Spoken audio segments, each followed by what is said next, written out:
Hello everyone, this is Deepa Gupta and welcome to my YouTube channel D logic factory. I hope आप सभी अच्छे होंगे और अपनी प्रिपरेशन अच्छे से कर पा रहे होंगे। वन शॉट रिवीजन सीरीज का ये हमारा 5वां वीडियो होने वाला है और आज मैं बात करने वाली हूँ ग्रुप थ्योरी की।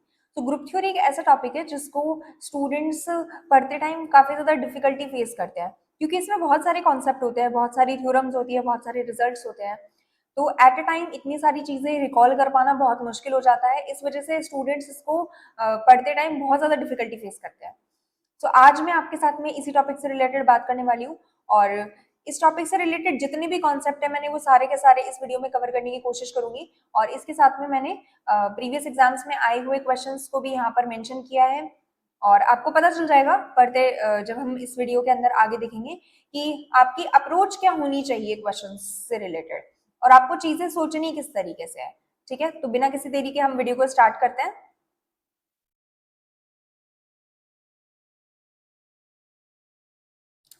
ग्रुप एंड इट्स प्रॉपर्टी, समूह और उसके गुण। Let X be a non empty set. X आपके पास में कोई भी अरिक्त समुच्चय दे रखा है, तो हम एक मैपिंग डिफाइन करते हैं स्टार एक्स क्रॉस एक्स से एक्स के ऊपर हम एक मैपिंग डिफाइन करने हैं और इस मैपिंग को हम बाइनरी ऑपरेशन मतलब द्विधारी संक्रिया कहेंगे यदि और केवल यदि दो एलिमेंट्स आपने एक्स के अंदर से पिक करे और उन दोनों एलिमेंट्स के ऊपर जब आपने स्टार ऑपरेशन लगाया, ए स्टार बी करा, तो वो एलिमेंट भी जो नया एलिमेंट निकल के आया है वो एक्स का ही एलिमेंट होना चाहिए और वो एलिमेंट यूनिक होना चाहिए। तो इस ऑपरेशन को हम कहेंगे बाइनरी ऑपरेशन या फिर इस प्रॉपर्टी को हम कहते हैं क्लोजर प्रॉपर्टी। ठीक है, एक non empty set together with one और मोर बाइनरी ऑपरेशन। आप यहाँ पे कंसिडर करके चलो कि आपके पास में दो बाइनरी ऑपरेशन दे रखे हैं, एक आपके पास दे रखा है स्टार, दूसरा दे रखा है आपके पास में ओ। तो एक non empty set that is x with together with one और मोर बाइनरी ऑपरेशन, ये एक बाइनरी ऑपरेशन हो गया, ये दूसरा बाइनरी ऑपरेशन हो गया। ये जो स्ट्रक्चर बना है इसे हम बोलेंगे अलजेब्राइक स्ट्रक्चर। ठीक है, अलजेब्राइक स्ट्रक्चर बोलो या फिर बीजीय संरचना बोलो, कुछ भी कहो। नेक्स्ट बात करूंगी एसोसिएटिविटी। एसोसिएटिविटी क्या है कि ए बी और सी तीन एलिमेंट्स हैं आपके पास में ग्रुप के। अब आप बी स्टार सी करो फिर ए को ऑपरेट करो या फिर आप ए स्टार बी करो फिर सी को ऑपरेट करो, तो ये दोनों ही तरीके से आपके पास में जो रिजल्ट आने वाला है वो सेम आने वाला है। इस प्रॉपर्टी को अगर कोई नॉन एम्प्टी सेट फॉलो करता है तो हम उस सेट को बोलेंगे कि वो सेट एसोसिएटिविटी प्रॉपर्टी को फॉलो करता है। आइडेंटिटी, आइडेंटिटी एलिमेंट एक ऐसा एलिमेंट होगा किसी भी नॉन एम्प्टी सेट के अंदर कि उस एलिमेंट को हम किसी भी फर्दर दूसरे एलिमेंट के अंदर ऑपरेट करें तो हमारे पास में वही एलिमेंट निकल के आना चाहिए। जिस भी एलिमेंट के अंदर हम ऑपरेट कर रहे हैं इस एलिमेंट को, हमारे पास में सेम वही एलिमेंट निकल के आ रहा है। तो ए को अगर मैं ई के साथ में ऑपरेट कर रही हूँ और ई को मैं यहाँ पे आइडेंटिटी बोल रही हूँ, तो ए स्टार ई हमारे पास में ए आ रहा है और ई स्टार ए भी हमारे पास में ई आ रहा है। For identity belongs to X and for every a belongs to X. हर एक ए के लिए यहाँ पर हर एक एलिमेंट के लिए प्रत्येक एलिमेंट जो कि एक्स के अंदर बिलोंग कर रहा है उसके लिए आइडेंटिटी डिफरेंट डिफरेंट नहीं होती। आइडेंटिटी जो होगी वो आपके पास में यहाँ पे यूनिक निकल करके आएगी किसी भी नॉन एम्प्टी सेट के लिए। ठीक है, ये हो गई property number third. Property number fourth क्या कहती है, आपके पास ए कोई एलिमेंट है ग्रुप का, बी कोई एलिमेंट है ग्रुप का। ए एलिमेंट को हम बी का इनवर्स कहेंगे या फिर बी एलिमेंट को ए का इनवर्स कहेंगे अगर ए और बी को हम जब ऑपरेट कर रहे हैं तब हमारे पास में सेम ग्रुप की आइडेंटिटी या फिर ग्रुप की नहीं सेट की आइडेंटिटी निकल करके आ रही है। तो यहाँ पर ए स्टार बी और बी स्टार ए अगर आइडेंटिटी के बराबर आ रहा है तो हम बोलेंगे कि वो सेट जो है उसमें एलिमेंट्स का इनवर्स एग्जिस्ट करेगा। और यहाँ पे जो इनवर्स होगा वो हर एक एलिमेंट का यूनिक इनवर्स होगा, हर एक एलिमेंट का डिफरेंट इनवर्स निकल करके आएगा। ऐसा नहीं होगा कि आपके पास में ए का भी इनवर्स बी आ रहा है और सी का भी इनवर्स बी आ रहा है, ऐसा नहीं होगा। हमारे हमेशा जो इनवर्स होता है वो यूनिक निकल के आता है। अब बात करती हूँ कॉम्यूटेटिविटी की। तो कॉम्यूटेटिविटी मतलब क्रम विनिमयता। ए स्टार बी बोलो या फिर बी स्टार ए बोलो, ए को पहले ऑपरेट करो बी से या फिर बी को पहले ऑपरेट करो ए से, दोनों ही सेम चीज है। अगर कोई नॉन एम्प्टी सेट इस प्रॉपर्टी को फॉलो करता है तो वो हो जाएगा कॉम्यूटेटिव। अब हम बात करेंगे इन प्रॉपर्टीज की। कोई भी एल्जेब्राइक स्ट्रक्चर अगर फर्स्ट प्रॉपर्टी मतलब क्लोजर को फॉलो करता है तो वो हो जाएगा ग्रुपॉइड। क्लोजर और एसोसिएटिविटी को फॉलो करता है तो हो जाएगा सेमी ग्रुप। क्लोजर, एसोसिएटिविटी और आइडेंटिटी वाली प्रॉपर्टी को फॉलो करता है तो हो जाएगा मोनोइड। और अगर वो इनवर्स वाली प्रॉपर्टी को और फॉलो करे तो वो हो जाएगा ग्रुप। तो ग्रुप होने के लिए यहाँ पे हमारे पास में 4 प्रॉपर्टी फॉलो होनी चाहिए। एक तो क्लोजर होना चाहिए, एक एसोसिएटिव होना चाहिए, एक आइडेंटिटी होना चाहिए और एक इनवर्स होना चाहिए। उसके साथ में अगर ग्रुप के साथ साथ में कोई नॉन एम्प्टी सेट या कोई भी अलजेब्राइक स्ट्रक्चर कॉम्यूटेटिविटी प्रॉपर्टी को भी फॉलो कर लेता है तो वो हमारे पास में बन जाता है अबेलियन ग्रुप। आपको ये वाली चीज और ये चीज दोनों की दोनों अच्छे से याद होनी चाहिए कि ग्रुप के अंदर हम 4 प्रॉपर्टीज को देखते हैं और अबेलियन ग्रुप के अंदर हम 5 प्रॉपर्टीज को देखते हैं। अगर कोई भी अलजेब्राइक स्ट्रक्चर फर्स्ट और थर्ड वाली प्रॉपर्टी मतलब क्लोजर और सिर्फ आइडेंटिटी वाली प्रॉपर्टी को फॉलो करता है तो वो हो जाएगा हमारे पास में यहाँ पे लूप। आगे देखते हैं। यहाँ पे जी आपको दे रखा है सिर्फ और सिर्फ 0 एलिमेंट से बना हुआ एक सेट है जी और उसके अंदर सिर्फ और सिर्फ 0 एलिमेंट है। ये सेट जी मतलब आपके पास में अब अलजेब्राइक स्ट्रक्चर कौन सा हो गया जी प्लस, ठीक है।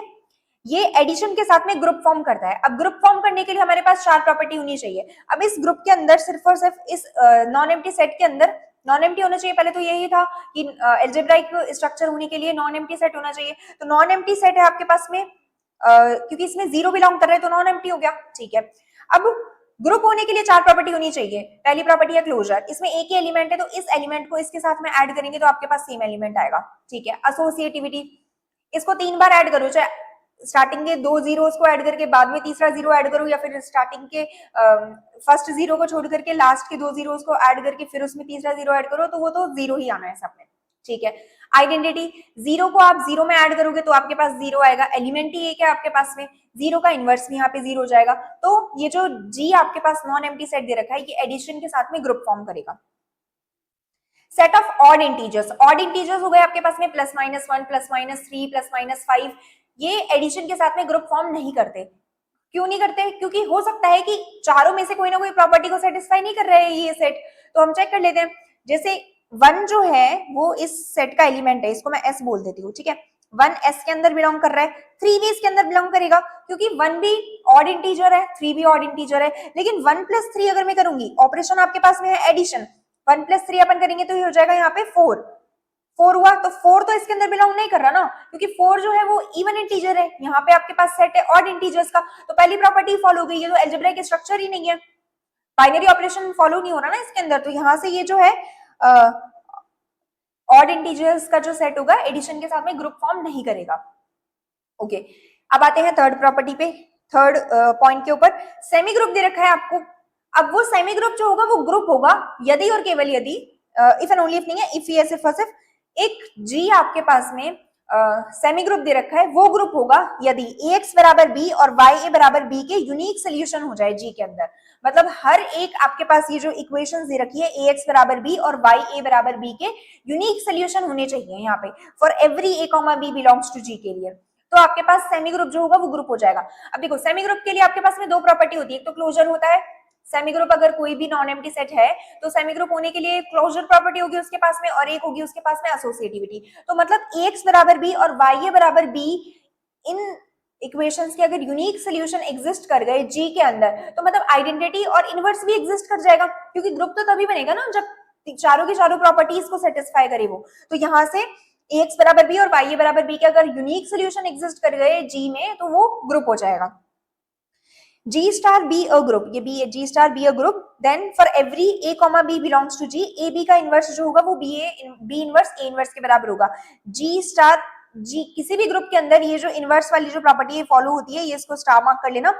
ए बी का जो होल इनवर्स होगा वो बी इनवर्स ए इनवर्स के बराबर होगा। जैसे हम मैट्रिसेस में पढ़ते हैं ना, याद रखने के लिए वैसा देख सकते हो कि मैट्रिसेस में अगर आप पढ़ रहे हो तो मैट्रिसेस में अगर आप ए बी का होल इनवर्स करते हो तब वो क्या निकल के आता है, बी इनवर्स ए इनवर्स आता है ना। वैसे ही यहाँ पर ग्रुप में भी एलिमेंट्स में जब आप करोगे तो ए बी का inverse is equal to B inverse A inverse निकल के आएगा।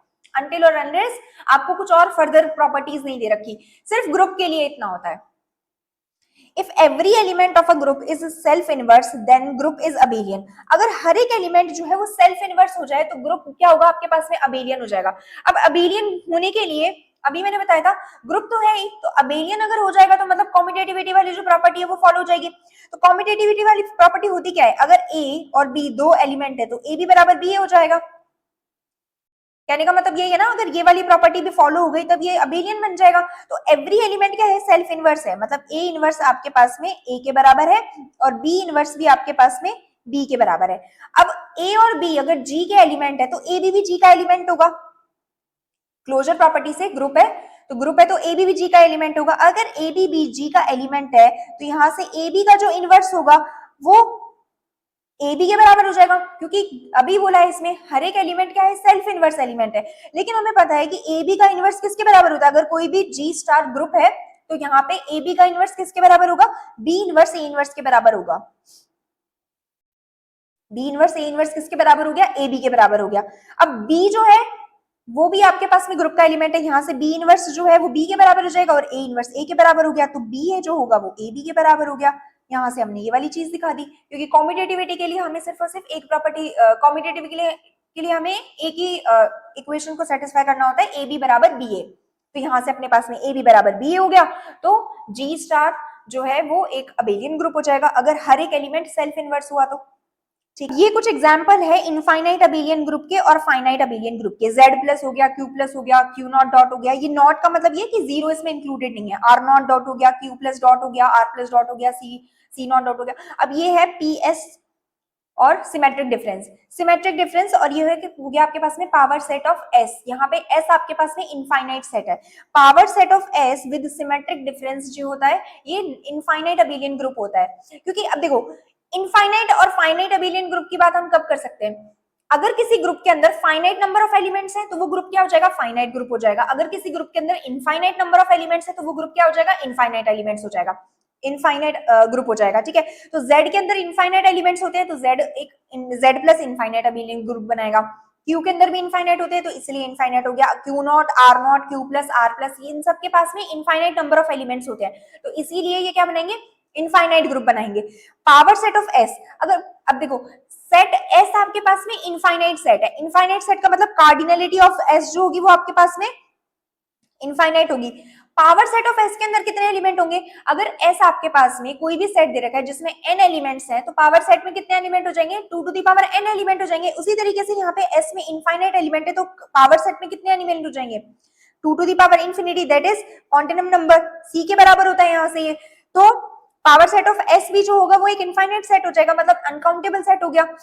ठीक है, K4 CN ZN addition modulo n UN multiplication modulo n, और ये जगह power set of F symmetric difference where S is a finite set. अब K4 में 4 एलिमेंट होते हैं, CN में n एलिमेंट हो जाएंगे, ZN एडिशन मॉड्यूलो n के अंदर भी आपके पास में n एलिमेंट हो जाएंगे, C नॉट CN और ये एडिशन मॉड्यूलो n आएगा, मल्टीप्लिकेशन मॉड्यूलो n आएगा, UN मल्टीप्लिकेशन मॉड्यूलो n हो जाएगा। ये पावर सेट ऑफ S और सिमेट्रिक डिफरेंस के साथ में, जहां पे S आपके पास फाइनाइट सेट है, फाइनाइट सेट है तो कुछ n एलिमेंट्स होंगे, इसके n नंबर ऑफ एलिमेंट्स है तो 2 to the power n power set में एलिमेंट हो जाएंगे, तो पावर सेट ऑफ S भी एक फाइनाइट सेट ही हुआ, इस वजह से ये फाइनाइट अबेलियन ग्रुप बनाएगा।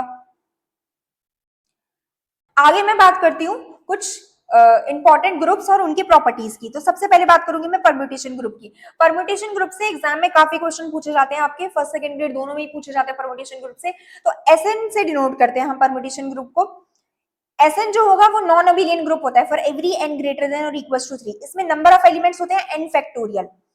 इसमें डिसजॉइंट साइकिल्स जो होते हैं वो हमेशा कम्यूट करते हैं। डिसजॉइंट साइकिल का मतलब जैसे ये आपके पास में एक साइकिल है 1 3 5 का और ये दूसरा साइकिल है 2 4 6, मतलब एलिमेंट्स सेम नहीं है, यहाँ पे 1 3 5 है, यहाँ पे 2 4 6 है, तो ये हमेशा कम्यूट करेंगे, मतलब 1 3 5 2 4 6 बोलो या फिर 2 4 6 1 3 5 बोलो, ये ऑलवेज कम्यूट करेंगे। ठीक है, ये दोनों के दोनों बराबर होंगे इस तरीके से। प्रोडक्ट ऑफ टू इवन और odd permutation is an even permutation. दो इवन परम्यूटेशंस का प्रोडक्ट करो या फिर दो ऑड परम्यूटेशंस का प्रोडक्ट करो, आपके पास में हमेशा एक इवन परम्यूटेशन निकलेगी, और एक इवन और एक ऑड परम्यूटेशन का प्रोडक्ट करोगे तो वहां से आपके पास में एक ऑड परम्यूटेशन निकल करके आएगी। AN की बात करती हूँ, परम्यूटेशन ग्रुप के साथ साथ में हम AN भी पढ़ते हैं। AN हो गया आपके पास में ऑल्टरनेटिव ग्रुप, सिर्फ और सिर्फ इवन परम्यूटेशंस को लेकर के जो हम यहाँ से ग्रुप फॉर्म करते हैं, मतलब SN का ही एक सब ग्रुप हो गया AN, SN का एक सबसेट हो गया, सब ग्रुप तो अभी बाद में पढ़ेंगे। SN का एक सबसेट हो गया AN, और जिसके अंदर हम सिर्फ और सिर्फ इवन परम्यूटेशंस को कंसिडर करते हैं। जैसे SN का ऑर्डर n फैक्टोरियल होता है, उसी तरीके से AN का ऑर्डर जो होगा वो n फैक्टोरियल बाय 2 हो जाएगा। ठीक है, अब नेक्स्ट प्रॉपर्टी देखती हूँ। It does not contain any even number in cycle decomposition और contain even number even times. देखो जैसे यहाँ पे मैं बात करती हूँ एक बार S4 और A4 की, ये हो गया आपके पास में S4, ये हो गया A4, ठीक है। अब हम इसके साइकिल डिकम्पोजिशन लिखते हैं। ये हो जाएगा आपके पास में 4, ये हो जाएगा 3 1, ये हो जाएगा 2 2, फिर हो जाएगा 2 1 1, देन हो जाएगा 1 1 1 1, ठीक है। ये S4 के साइकिल डिकम्पोजिशन हो गए। अब A4 का जब आप साइकिल डिकम्पोजिशन लिखोगे ना, तब A4 क्या है, सिर्फ और सिर्फ इवन परम्यूटेशंस का सेट है। तो यहाँ पे या तो ये एक भी इवन नंबर कंटेन नहीं करेगा साइकिल डिकम्पोजिशन में। अब जैसे यहाँ पे या तो एक भी इवन नंबर कंटेन नहीं करेगा, और अगर इवन नंबर कंटेन कर भी रहा है तो even numbers even times contain करेगा। मतलब अब जैसे यहाँ पर 4 है तो 4 A4 में नहीं आएगा, ऑड है तो ऑड तो एज इट इज आ जाएगा। अब 2 2 ए कंटेन करेगा क्योंकि यहाँ पे 2 और 2 इवन नंबर्स है और इवन टाइम्स है, तो 2 2 आएगा A4 के साइकिल डिकम्पोजिशन में। 2 1 1 नहीं आएगा क्योंकि इवन नंबर 2 कंटेन्ड है इसमें और ऑड टाइम्स है, तो 2 1 1 कंटेन नहीं करेगा। फिर इसमें हो जाएगा 1 1 1 1। तो A4 के साइकिल डिकम्पोजिशन में सिर्फ और सिर्फ ये वाले साइकिल डिकम्पोजिशन आएंगे, 3 1 2 2 1 1 1 1। इस लाइन का मतलब ये हुआ A4 does not contain any even number in cycle decomposition or contains even number even times, ठीक है। उसके बाद में डायहाइड्रल ग्रुप वैसे तो आपके सिलेबस में नहीं है, आप इसको एक बार चेक कर लेना। डीएन जो होता है ये भी नॉन अबेलियन ग्रुप होता है, इसका जो ऑर्डर होता है वो 2n होता है। 2n एलिमेंट्स इसके अंदर होते हैं, n नंबर ऑफ रोटेशंस होते हैं, n नंबर ऑफ रिफ्लेक्शन होते हैं। यहाँ पे n+1 सेल्फ इनवर्स एलिमेंट होते हैं अगर n ऑड है तो, और n+2 जो होंगे वो सेल्फ इनवर्स ऑफ एलिमेंट होंगे अगर n आपके पास में यहाँ पे इवन है तो, ठीक है। अब बात करती हूँ मैं Q8 की। इसको हैमिल्टोनियन ग्रुप या फिर क्वार्टरनियन ग्रुप, ये दोनों के दोनों ही कहते हैं Q8 को, ठीक है। इसमें एलिमेंट्स होते हैं 8, कौन कौन से, 1 -1, I - I, J - J, K - K। अब यहाँ पर ये एक नॉन अबेलियन ग्रुप होता है। नॉन अबेलियन ग्रुप मतलब आप दो एलिमेंट्स को अगर प्रोडक्ट कर रहे हो तो इसमें ऑर्डर मैटर करता है, मतलब A*B is not equal to B*A, ठीक है। इसमें यहाँ पे जो 1 होता है वो आइडेंटिटी एलिमेंट होगा, -1 जो होगा इसका ऑर्डर होता है 2, और बाकी जितने भी एलिमेंट्स होंगे यहाँ पे I - I, J - J, K - K, इन सब का ऑर्डर होगा यहाँ पे 4। डॉट के साथ में ये जो होता है वो ग्रुप होता है, ठीक है। K4 यहाँ पे क्लेन 4 ग्रुप होता है। इसमें 4 एलिमेंट होते हैं, A B और आइडेंटिटी। हर एक एलिमेंट का ऑर्डर 2 होता है एक्सेप्ट आइडेंटिटी। यहाँ पे A² भी आइडेंटिटी, B² भी आइडेंटिटी, AB² भी आइडेंटिटी। अबेलियन ग्रुप होता है 4 ऑर्डर का, साइक्लिक नहीं होता ये। अभी आगे बात करूंगी मैं साइक्लिक क्या होता है। डायरेक्ट प्रोडक्ट ऑफ ग्रुप आपके पास G* और G'O, ये दो ग्रुप दे रखे हैं जिसमें फाइनाइट ग्रुप से दोनों के दोनों। G का ऑर्डर आपको दे रखा है M, G' का ऑर्डर आपको दे रखा है N। तो G क्रॉस G' के अंदर एलिमेंट्स कैसे होंगे, ऑर्डर्ड पेयर के अंदर इसमें एलिमेंट्स होंगे। पहला एलिमेंट G से, दूसरा एलिमेंट जो होगा वो G' से, G belongs to G and G' belongs to G। और order of G cross G' जो होगा वो order of G multiply order of G' के बराबर होगा। ये हुई ग्रुप और उसकी कुछ प्रॉपर्टीज। अब बात करती हूं मैं क्वेश्चन की। ओके, सो इस क्वेश्चन में आपको एक एल्जेब्राइक स्ट्रक्चर दे रखा है m डॉट। यहाँ पे m जो है वो एक सेट दे रखा है a + b√3 टाइप्स का, जहाँ पे a और b जो है वो इंटीजर्स में से बिलोंग कर रहे हैं, और डॉट जो है वो एक ऑर्डिनरी मल्टीप्लीकेशन है। आपको चेक करना है ये जो एल्जेब्राइक स्ट्रक्चर है ये क्या नहीं होगा, इज नॉट है, ठीक है। तो क्वासी ग्रुप नहीं होगा, ग्रुप नहीं होगा, सेमी ग्रुप नहीं होगा, मोनोइड नहीं होगा। अब देखो क्वासी ग्रुप के अंदर, क्वासी ग्रुप होने के लिए इसको क्या सेटिस्फाई करना पड़ेगा, क्लोजर, ठीक है। ग्रुप नहीं होने के लिए, अच्छा सेमी ग्रुप के लिए इसको क्या क्या होना पड़ेगा, क्लोजर प्लस एसोसिएटिविटी। मोनोइड होने के लिए इसको क्या क्या फॉलो करना पड़ेगा, closure plus associativity plus identity. और ग्रुप होने के लिए closure plus associativity plus identity plus inverse, ठीक है। आरपीएससी स्कूल लेक्चरर 2024 का क्वेश्चन है ये। अब इस क्वेश्चन को हम सॉल्व नहीं करेंगे, इसको हम ट्रिक से देखेंगे कैसे होगा। विच इज नॉट अ, मतलब एक ही ऑप्शन करेक्ट होगा। अगर ये क्लोजर नहीं हुआ तो चारों के चारों ऑप्शन क्रॉस हो जाएंगे, तो मतलब क्लोजर तो है ये, तो क्वासी ग्रुप तो होगा, तो क्वासी ग्रुप तो है, ठीक है। अब अगर ये एसोसिएटिव नहीं हुआ तो बाकी के तीनों ऑप्शन क्रॉस हो जाएंगे, लेकिन इसमें हमें एक ही ऑप्शन को टिक लगाना है, तो ये एसोसिएटिव भी होगा। आइडेंटिटी एग्जिस्ट नहीं करा इसके अंदर तो ये मोनोइड भी नहीं होगा, तो आइडेंटिटी भी एग्जिस्ट करेगा इसके अंदर। अब बात करूं मैं इनवर्स की, तो ये अगर इसमें इनवर्स नहीं हुआ तो सिर्फ और सिर्फ एक ही ऑप्शन डिस्कार्ड होगा हमारे पास में, मतलब एक ही ऑप्शन करेक्ट होगा, ग्रुप नहीं होगा ये, तो इसके अंदर इनवर्स प्रेजेंट नहीं होगा और हम इस क्वेश्चन को बिना सॉल्व करे इस तरीके से कर पाएंगे। ठीक है, चेक कर सकते हैं हम वैसे इसके अंदर इनवर्स कैसे नहीं होगा। अब सबसे पहले इनवर्स के लिए हमें आइडेंटिटी फाइंड करना होगा, क्योंकि इनवर्स के लिए हम कोई एलिमेंट अगर दूसरा मानते हैं C plus D root three types का, जिसमें सी और डी इंटीजर्स के सेट में से बिलोंग कर रहे हैं, इन हम बोल रहे हैं कि A plus B root three का इनवर्स जो है वो C plus D root three है, तो इन दोनों को मल्टीप्लाई करने के बाद में हमारे पास में ग्रुप आइडेंटिटी भी तो आना चाहिए ना, तो हमें उसके लिए सबसे पहले आइडेंटिटी फाइंड करना पड़ेगा। और आप ये क्लियरली चेक कर पाओगे कि a plus B root three, ठीक है, इसको अगर मैं 1 से मल्टीप्लाई करूं तो ये हमारे पास में a plus B root three निकल के आएगा। अब 1 जो है वो इसके अंदर इस सेट में बिलोंग करेगा, क्यों? क्योंकि a और b इंटीजर्स का सेट है ना, तो मैं इसको ऐसे लिख सकती हूँ 1 plus 0 root three types of, 1 भी इंटीजर है 0 भी इंटीजर है, तो यहां से ये जो 1 है ये इंटीजर्स के सेट में से बिलोंग कर रहा है, तो ये जो 1 होगा ये हमारे पास में m में बिलोंग कर जाएगा, तो 1 आपके पास में क्या आ गया, आइडेंटिटी निकल के आ गया। अब मैं मान के चल रही हूँ कि c plus D root three जो है वो m में बिलोंग कर रहा है और c कॉमा d जो है वो इंटीजर्स के सेट में से आ रहा है, ठीक है, और ये क्या है, a plus B root three का मल्टीप्लीकेटिव इनवर्स है, तो यहाँ से c plus D root three जो है वो बराबर हो जाएगा किसके, 1 upon a plus B root three. अब एक काम करो, दोनों नीचे इसको रैशनलाइज कर दो, तो ये हो जाएगा आपके पास में a minus B root three upon ये हो जाएगा a square minus three B. अब इसकी श्योरिटी कहाँ है कि a square minus three B square zero के बराबर नहीं होगा, ये हम कह ही नहीं सकते, तो ये पहला एलिमेंट जो होगा वो तो हो गया आपके पास में a upon a square minus three B square minus b, इसको बोल दो plus b minus of a square minus three B square into root three. अब देखो a आपके पास में इंटीजर है, b आपके पास में इंटीजर है, यहाँ पे a स्क्वायर भी इंटीजर होगा b स्क्वायर भी इंटीजर होगा। अब ये भी पॉसिबल है कि a square minus three B square बराबर जीरो हो जाए, तो यहाँ से a बराबर plus minus three B types of भी हो सकता है, क्योंकि दोनों के दोनों इंटीजर्स है, और ये किसी भी हालत में इंटीजर्स तो नहीं निकल करके आएगा, a upon a square minus three B square, हर एक a और b इंटीजर के लिए ये इंटीजर होना पॉसिबल नहीं है, तो यहाँ से हमारे पास में c plus D root three ऐसा एग्जिस्ट ही नहीं करेगा हर एक एलिमेंट के लिए, ठीक है, तो ग्रुप नहीं होगा ये वाला।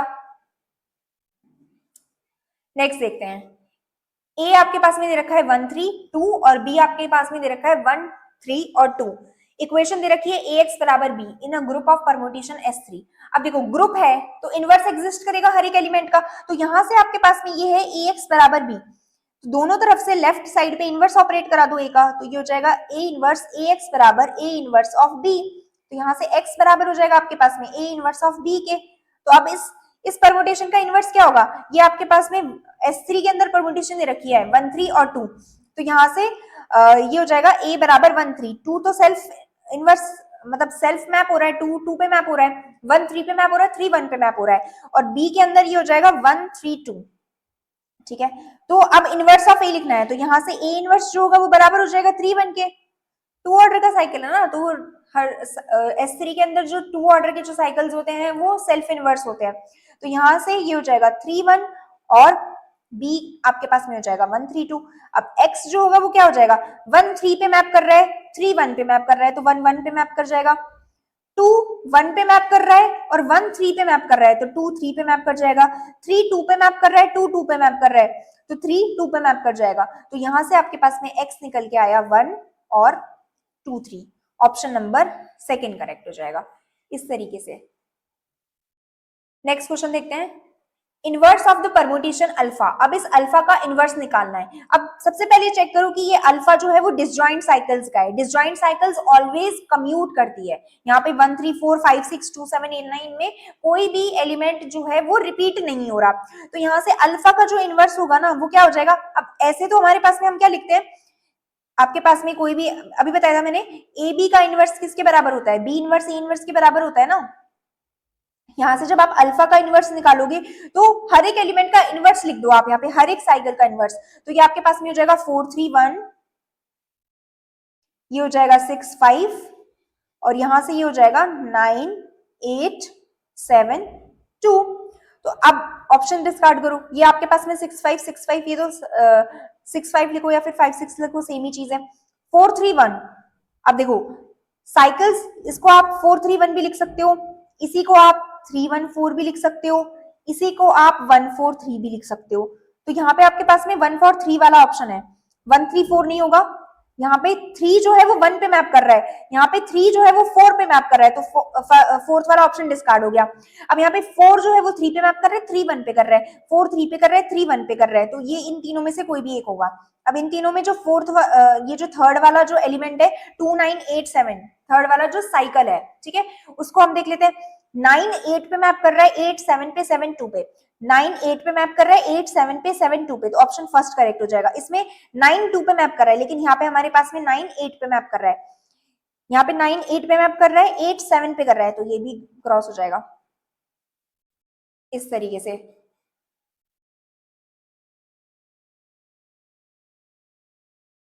नेक्स्ट बात करते हैं हम order of an element and cyclic group.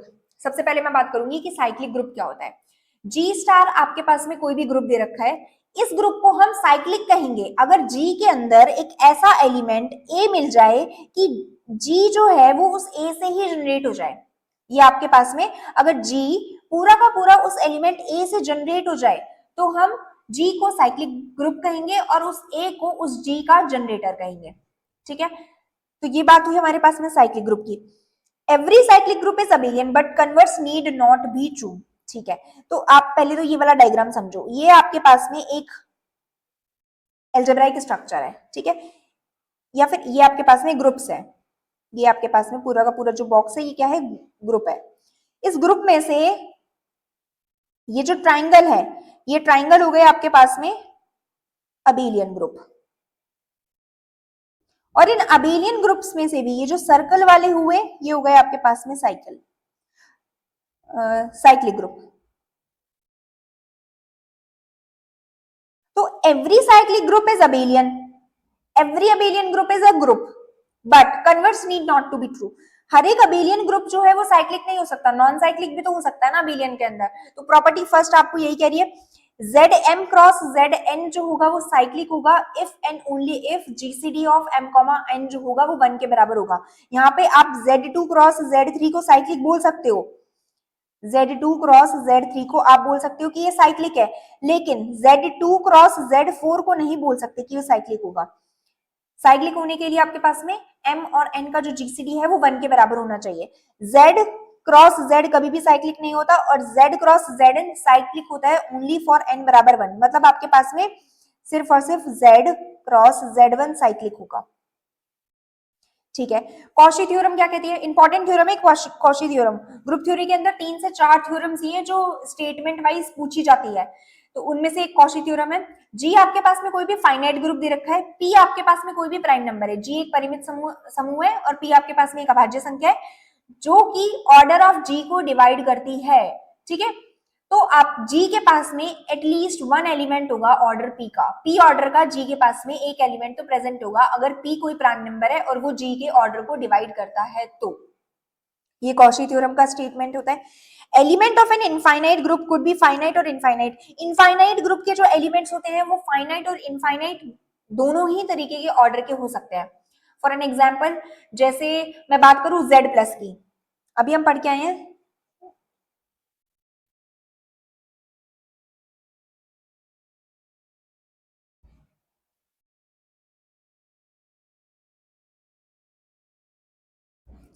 Z plus बोलो, या फिर मैं बात कर लेती हूँ एक बार R नॉट डॉट की।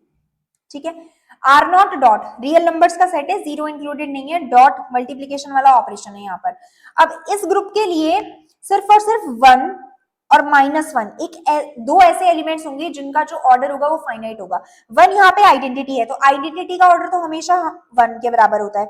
ऑर्डर ऑफ यहाँ पे 1 जो होगा वो 1 के बराबर हो जाएगा। ऑर्डर ऑफ -1 जो होगा वो यहाँ पे 2 के बराबर होगा। और any element order of any a belongs to R naught and a is not equals to -1, 1। तो ऑर्डर ऑफ ए जो होगा वो यहाँ पे इनफाइनाइट होगा।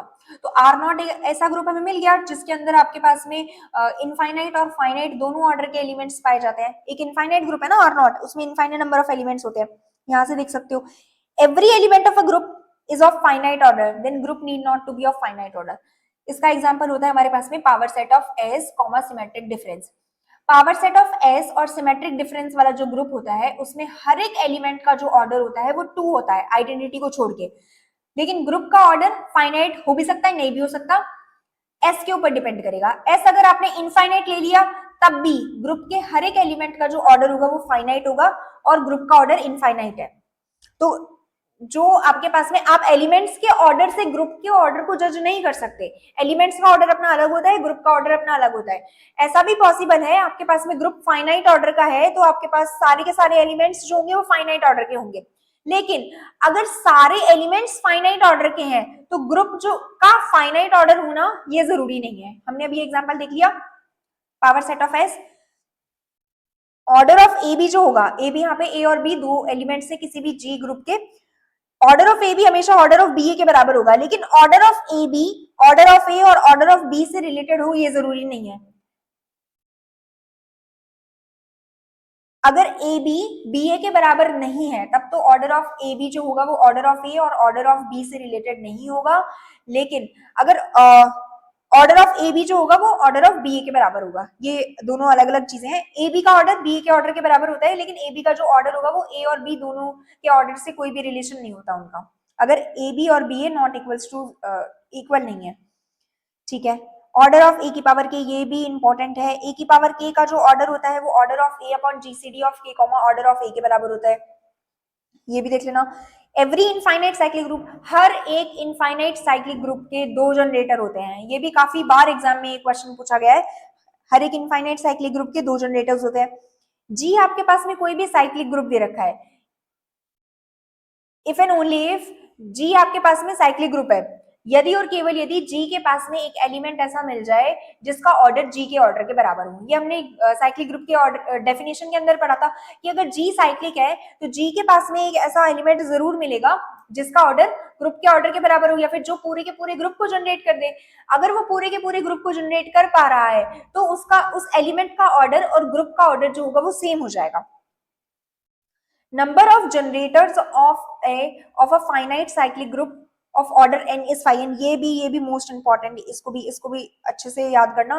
Number of generators, n order के ग्रुप, कोई भी आपके पास में n ऑर्डर का साइक्लिक ग्रुप है, ठीक है। अभी मैंने बताया कि इनफाइनाइट ऑर्डर का कोई भी साइक्लिक ग्रुप है तो उसके 2 जनरेटर्स होते हैं। फाइनाइट ऑर्डर का कोई भी अगर साइक्लिक ग्रुप है और फाइनाइट ऑर्डर में अगर n ऑर्डर का आपके पास में कोई भी साइक्लिक ग्रुप दे रखा है तो उसके 5 ऑफ n जनरेटर्स होंगे, 2 जनरेटर नहीं 5 ऑफ n जनरेटर्स होंगे, इसको याद रखना। इफ जी स्टार और जी डैश ओ 2 ग्रुप्स दे रखे हैं, ऑर्डर ऑफ जी आपके पास में m है और ऑर्डर ऑफ जी डैश आपके पास में n है। ए बी कोई भी एलिमेंट है जी क्रॉस जी डैश का, तो order of A comma B जो होगा ना वो LCM of order of A order of B के बराबर होगा। अब यहाँ पर ये वाली 12th नंबर की प्रॉपर्टी और 7th नंबर की प्रॉपर्टी अलग अलग नहीं है, अलग अलग है, ये दोनों की दोनों प्रॉपर्टी सेम नहीं है। 7th में ए और बी 2 एलिमेंट्स हैं एक ग्रुप के, यहां पर ग्रुप 2 है, एलिमेंट आपके पास में एक है। यहाँ पे ये जो ए कॉमा बी है ये टपल है, एक टपल दे रखा है आपको 2 ऑर्डर का ए कॉमा बी, उसका जो ऑर्डर होगा वो LCM of order of a और ऑर्डर ऑफ बी के बराबर होगा। ठीक है,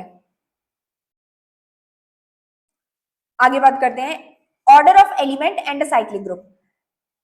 हर एक प्राइम ऑर्डर का जो ग्रुप होता है वो साइक्लिक होता है। कैसे? अभी मैंने बताया, देखो ग्रुप का ऑर्डर जो होता है अच्छा पी, आप ग्रुप का ऑर्डर क्या है? प्राइम नंबर है, ठीक है। ग्रुप का ऑर्डर आपके पास में प्राइम नंबर है। अब प्राइम नंबर को सिर्फ और सिर्फ या तो 1 डिवाइड करता है या फिर प्राइम नंबर खुद डिवाइड करता है। प्राइम नंबर की खास बात होती है ना ये कि अभाज्य संख्या को हमेशा, या तो अभाज्य संख्या के हमेशा 2 डिवाइजर्स होते हैं, या तो वन होता है, एक तो 1 होता है और एक वो अभाज्य संख्या खुद होती है, ठीक है। तो अब एलिमेंट का ऑर्डर जो होता है वो ग्रुप के ऑर्डर को डिवाइड करता है। तो अब उस प्राइम ऑर्डर के ग्रुप के अंदर किस किस टाइप के एलिमेंट्स हो सकते हैं? या तो 1 ऑर्डर का एलिमेंट हो सकता है या फिर पी ऑर्डर का एलिमेंट हो सकता है। यहाँ पे पी प्राइम ऑर्डर का मैं मान के चल रही हूँ, पी ऑर्डर के एलिमेंट हो सकते हैं। आइडेंटिटी को छोड़ के किसी भी एलिमेंट का ऑर्डर जो है वो 1 के बराबर नहीं हो सकता। इसका मतलब ये है अगर पी प्राइम और पी ऑर्डर का कोई भी आपके पास में ग्रुप दे रखा है उसके अंदर आपको एक एलिमेंट तो ऐसा मिल ही जाएगा जिसका ऑर्डर पी के बराबर है। तो यहां से ग्रुप जो होगा ग्रुप के अंदर आपके पास में एक एलिमेंट आपको ऐसा मिल गया जिसका ऑर्डर ग्रुप के ऑर्डर के बराबर है, तो यहां से वो जो ग्रुप होगा वो साइक्लिक हो जाएगा। ये होता है इसका प्रूफ, ठीक है, जो मैंने आपको नॉर्मली ऐसे एक्सप्लेन कर दिया। नेक्स्ट प्रॉपर्टी है, पी अगर प्राइम नंबर है, जी आपके पास में कोई ग्रुप दे रखा है जिसका ऑर्डर है पी स्क्वायर, तो जी हमेशा अबेलियन होगा। साइक्लिक हो जरूरी नहीं है, नॉन साइक्लिक भी हो सकता है, लेकिन अबेलियन तो होगा। जैसे मैं बात करूं 4 ऑर्डर की ग्रुप की, यहाँ पे 2 एक प्राइम नंबर है and 2 square is equal to 4, तो 4 ऑर्डर का अगर कोई ग्रुप है तो वो हमेशा अबेलियन होगा। नेक्स्ट, P अगर कोई प्राइम नंबर है और P क्यूब ऑर्डर का आपके पास में कोई भी ग्रुप दे रखा है, तो वो जो ग्रुप होगा वो साइक्लिक भी हो सकता है, नॉन साइक्लिक अबेलियन भी हो सकता है और नॉन अबेलियन भी हो सकता है। उस P क्यूब ऑर्डर के आपके पास में 3 टाइप के स्ट्रक्चर हो सकते हैं। जैसे मैं एग्जांपल लू, 2 एक प्राइम नंबर है और 8 ऑर्डर के ग्रुप की मैं बात करती हूँ। अब 8 ऑर्डर के अपने पास में तीनों तरीके के ग्रुप मिल जाएंगे। Z8 ये हो गया आपके पास साइक्लिक, एक हो गया Z4 क्रॉस Z2। अब अभी मैंने बताया था कि G आपके पास में G क्रॉस G डैश का जो ऑर्डर होता है वो फर्स्ट ग्रुप के order multiply by second group के ऑर्डर, तो यहाँ पे ऑर्डर तो 8 हो गया। अब Z4 क्रॉस Z2 जो होगा वो अबेलियन नहीं, साइक्लिक नहीं होगा, क्योंकि अभी मैंने बताया था कि Zm क्रॉस Zn साइक्लिक कब होता है, जब m n का GCD जो होता है वो 1 के बराबर होता है, तो वो साइक्लिक नहीं होगा, अबेलियन है लेकिन नॉन साइक्लिक अबेलियन होगा। तो ये आपको साइक्लिक का एग्जांपल मिल गया Z8, ये आपके पास में नॉन साइक्लिक अबेलियन का मिल गया। और नेक्स्ट एग्जांपल में दे देती हूँ Q8 का। अभी बताया था मैंने Q8 जो होता है वो एक नॉन अबेलियन ग्रुप है, क्योंकि उसमें I मल्टीप्लाई बाय J और J मल्टीप्लाई बाय I, ये दोनों एलिमेंट्स दोनों अलग अलग होते हैं। एक में आपके पास K निकल के आता है, दूसरे में आपके पास में माइनस K निकल के आता है। तो यहाँ से आपको 8 ऑर्डर के तीनों ग्रुप्स बता दिए मैंने, साइक्लिक, नॉन साइक्लिक अबेलियन और नॉन अबेलियन, ठीक है। तो पी क्यूब ऑर्डर के आपके पास में 3 टाइप के ग्रुप स्ट्रक्चर्स होते हैं, या तो साइक्लिक होगा या नॉन साइक्लिक अबेलियन होगा या फिर नॉन अबेलियन ग्रुप होगा। पी और क्यू अगर डिस्टिंक्ट प्राइम नंबर्स हैं, पी और क्यू अगर डिस्टिंक्ट प्राइम नंबर है, पी अगर क्यू से छोटा है और ऑर्डर ऑफ जी यहाँ पे आपको दे रखा है पी क्यू, ऑर्डर ऑफ जी आपको यहाँ पे दे रखा है पी क्यू, तो अगर P Q-1 को डिवाइड नहीं करता तब तो G साइक्लिक होगा, और अगर डिवाइड कर देता है तो G जो होगा वो साइक्लिक भी हो सकता है, नॉन अबेलियन भी हो सकता है।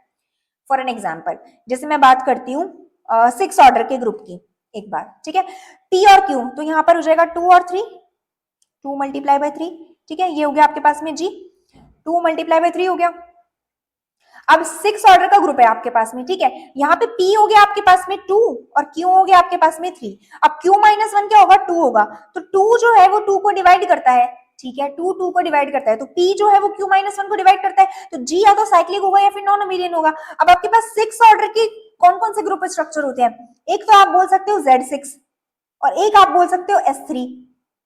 6 ऑर्डर का एक तो आपके पास में Z6 है जो कि साइक्लिक होता है, और एक होता है S3। अभी बताया था S3 जो होता है वो n ग्रेटर देन और इक्वल्स टू 3 के लिए, यहाँ पे Sn जो होता है वो n ग्रेटर देन और इक्वल्स टू 3 के लिए नॉन अबेलियन ग्रुप हो जाता है। तो दोनों के दोनों स्ट्रक्चर्स मिल गए। अब अगर मैं बात करूं 15 ऑर्डर के ग्रुप की, ये तो हो गया जहां पे P जो है वो Q-1 को डिवाइड करता है। अब मैं अगर बात करूं P Q-1 को डिवाइड नहीं करता, तो मैं बात करती हूँ 15 ऑर्डर के ग्रुप की। 15 ऑर्डर का ग्रुप क्या हो जाएगा, 3 multiply by 5, 3 does not divide 5 minus 1, 3 does not divide 4, तो यहां से जो 15 ऑर्डर का जो ग्रुप होगा वो हमेशा साइक्लिक ग्रुप होगा। ये जो मैं बता रही हूँ आपको, जो भी ये प्रॉपर्टीज बता रही हूँ ना, थर्ड फोर्थ सेकंड प्रॉपर्टी हो गई, फर्स्ट प्रॉपर्टी हो गई, इस पेज के अंदर जितनी भी प्रॉपर्टीज बताई है ये उन क्वेश्चंस में काम आती है जहां पे आपसे ये पूछा हो कि कौन सा ग्रुप अबेलियन होगा, किस, सिर्फ और सिर्फ ऑर्डर दे रखा है आपको। ऐसे भी क्वेश्चंस देखे होंगे ना आपने कि ग्रुप का ऑर्डर दे रखा है आपको, और वहां पे अब आपसे पूछा है कि ग्रुप जो होगा वो इनमें से कौन सा ग्रुप साइक्लिक होगा, कौन सा अबेलियन होगा। इस तरीके से क्वेश्चन जो आते हैं ना, वहां पर ये चीजें हमारे काम आती है। अब बात करती हूँ P और Q अगर डिस्टिंक्ट प्राइम है, P लेस देन Q है, तो every abelian group of order PQ जो होगा वो साइक्लिक होगा। अब देखो यही इसी प्रॉपर्टी से, फोर्थ नंबर वाली प्रॉपर्टी से आप इसको समझ सकते हो। P Q दो डिस्टिंक्ट प्राइम नंबर्स है, P लेस देन Q है। अब इसके लिए आपके पास में दो स्ट्रक्चर्स हो सकती है, ठीक है, P Q ग्रुप का ऑर्डर है, ठीक है।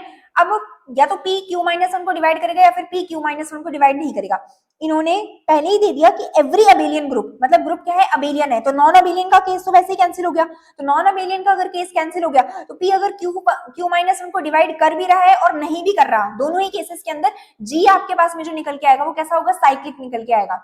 जी अगर साइक्लिक हो गया तो ऑलरेडी वैसे ही वो अभी हाँ अबेलियन आपको दे रखा है तो यहाँ पे आपके पास में पी क्यू ऑर्डर का ग्रुप जो होगा वो साइक्लिक हो जाएगा। कनेक्ट करके चीजों को पढ़ो, ठीक है। अब ये एक स्पेशल टाइप है। Number of non isomorphic abelian group of order P to the power K is partition of K. यहाँ पे पी के क्या है, पार्टीशन ऑफ के, इस के का पार्टीशन है। नंबर आपके पास में कोई भी रखा है के, उसके पार्टीशन के बराबर है। ये इस टाइप के क्वेश्चन भी एग्जाम में आते हैं कि आपको नॉन आइसोमॉर्फिक अबेलियन ग्रुप बताने हैं। फॉर एन एग्जाम्पल अगर मैं बात करूं 27 ऑर्डर के ग्रुप की, ठीक है, 27 ऑर्डर का आपको दे दिया ग्रुप, 27 ऑर्डर की बात करूं या फिर मैं बात कर लेती हूँ 3 टू दी पावर 3 की, ठीक है, 3 टू दी पावर 3 की बात करती हूँ। तो आपको बताना है कि 3 की पावर 3 मतलब 27 ऑर्डर के कितने ऐसे नॉन आइसोमॉर्फिक अबेलियन ग्रुप्स होंगे।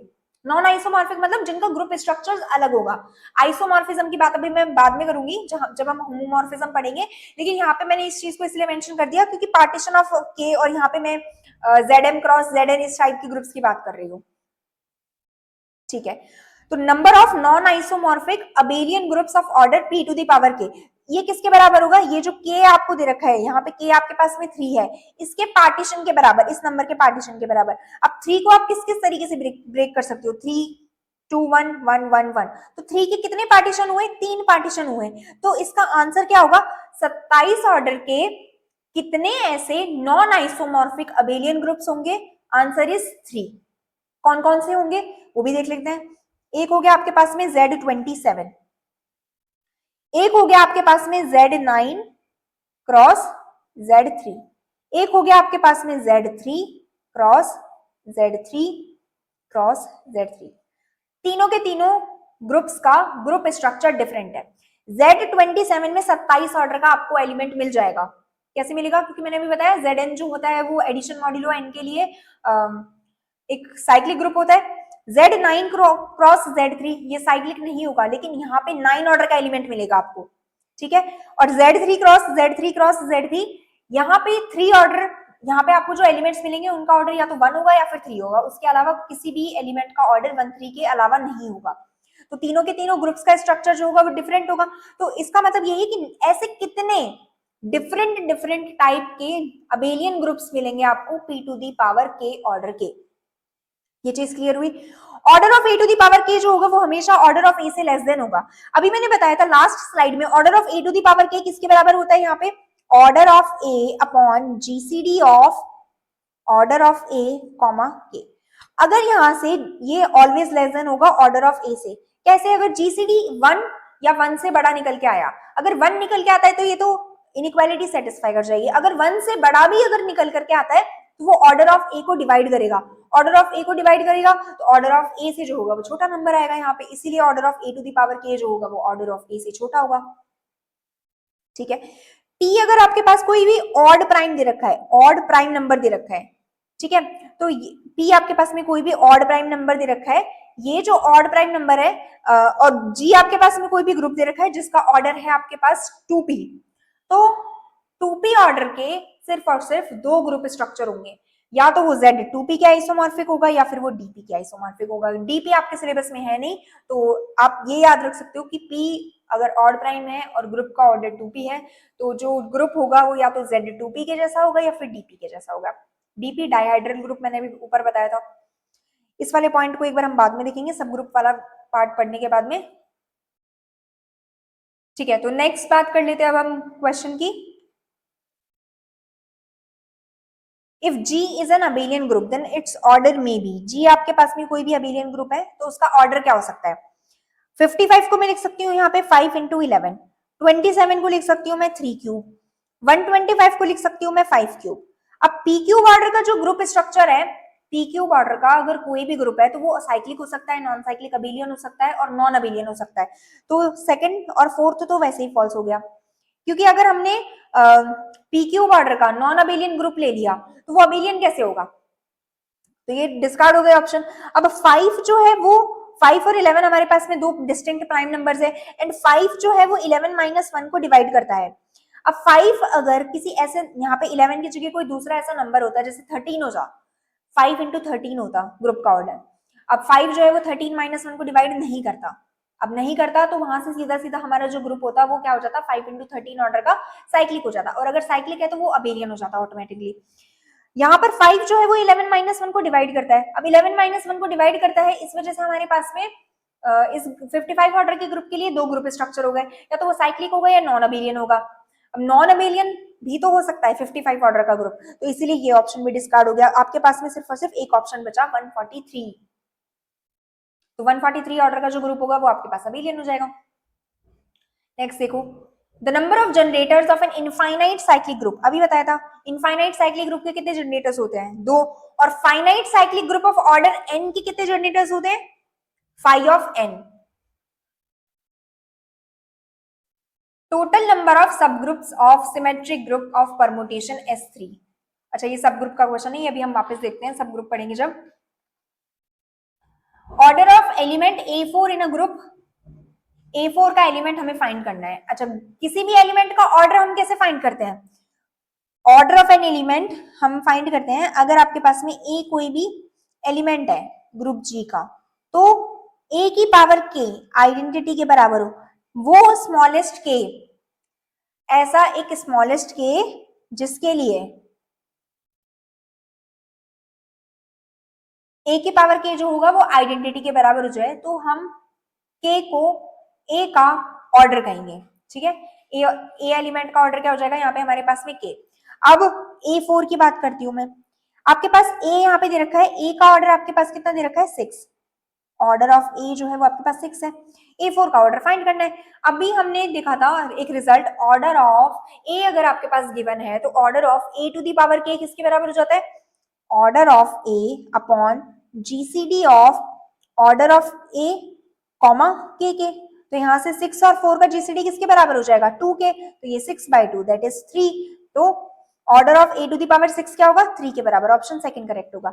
अगर ऐसे नहीं जाना चाहते हो तो order of A to the power K 4, मतलब A की पावर 4 की मैं ऐसी क्या पावर करूं जिसका जो ये आइडेंटिटी के बराबर हो जाए, मैं इसको 2 करती हूँ, तो यहाँ से A टू दी पावर ये 8 बन के आएगा, 6 आइडेंटिटी है तो A टू दी पावर 8 किसके बराबर हो जाएगा, ये A2 के बराबर हो जाएगा। A टू दी पावर 4 और इसकी पावर अगर मैं 3 करती हूँ तो ये बनेगा A to the power 12, A to the power 6 identity है, तो यहाँ से ये हो जाएगा आइडेंटिटी के बराबर, ठीक है। तो यहाँ से A की पावर 4 की पावर हमने करी 3, जिससे हमें आइडेंटिटी मिला, ऑप्शन सेकंड करेक्ट हो जाएगा। नेक्स्ट देखते हैं, इफ अ परमुटेशन सिग्मा, ये आपको दे रखा है, तो सिग्मा का जो ऑर्डर होगा वो क्या होगा, सिग्मा का ऑर्डर आपको फाइंड करना है यहाँ से। अब सिग्मा को पहले हम ऐसे लिख लेते हैं, 1 3 पे मैप हो रहा है, 3 4 पे मैप हो रहा है, 4 2 पे मैप हो रहा है, 2 1 पे मैप हो रहा है, तो ये साइकिल बंद हो गया। अब नेक्स्ट 5 की बात करते हैं, 5 8 पे मैप हो रहा है, 8 7 पे मैप हो रहा है, 7 9 पे मैप हो रहा है, 9 5 पे मैप हो रहा है, और बाकी का बचा हुआ 6 सेल्फ मैप हो रहा है। डिसजॉइंट साइकिल्स है, तो डिसजॉइंट साइकिल का जो ऑर्डर होगा यहाँ पे वो किसके बराबर हो जाएगा, फर्स्ट साइकिल का ऑर्डर और सेकंड साइकिल के ऑर्डर के एलसीएम के बराबर हो जाएगा। यहाँ पर अपन लिखेंगे LCM of 4, 4, 1 that is equals to 4, option number 4 correct हो जाएगा। अब बात करते हैं हम सब ग्रुप की।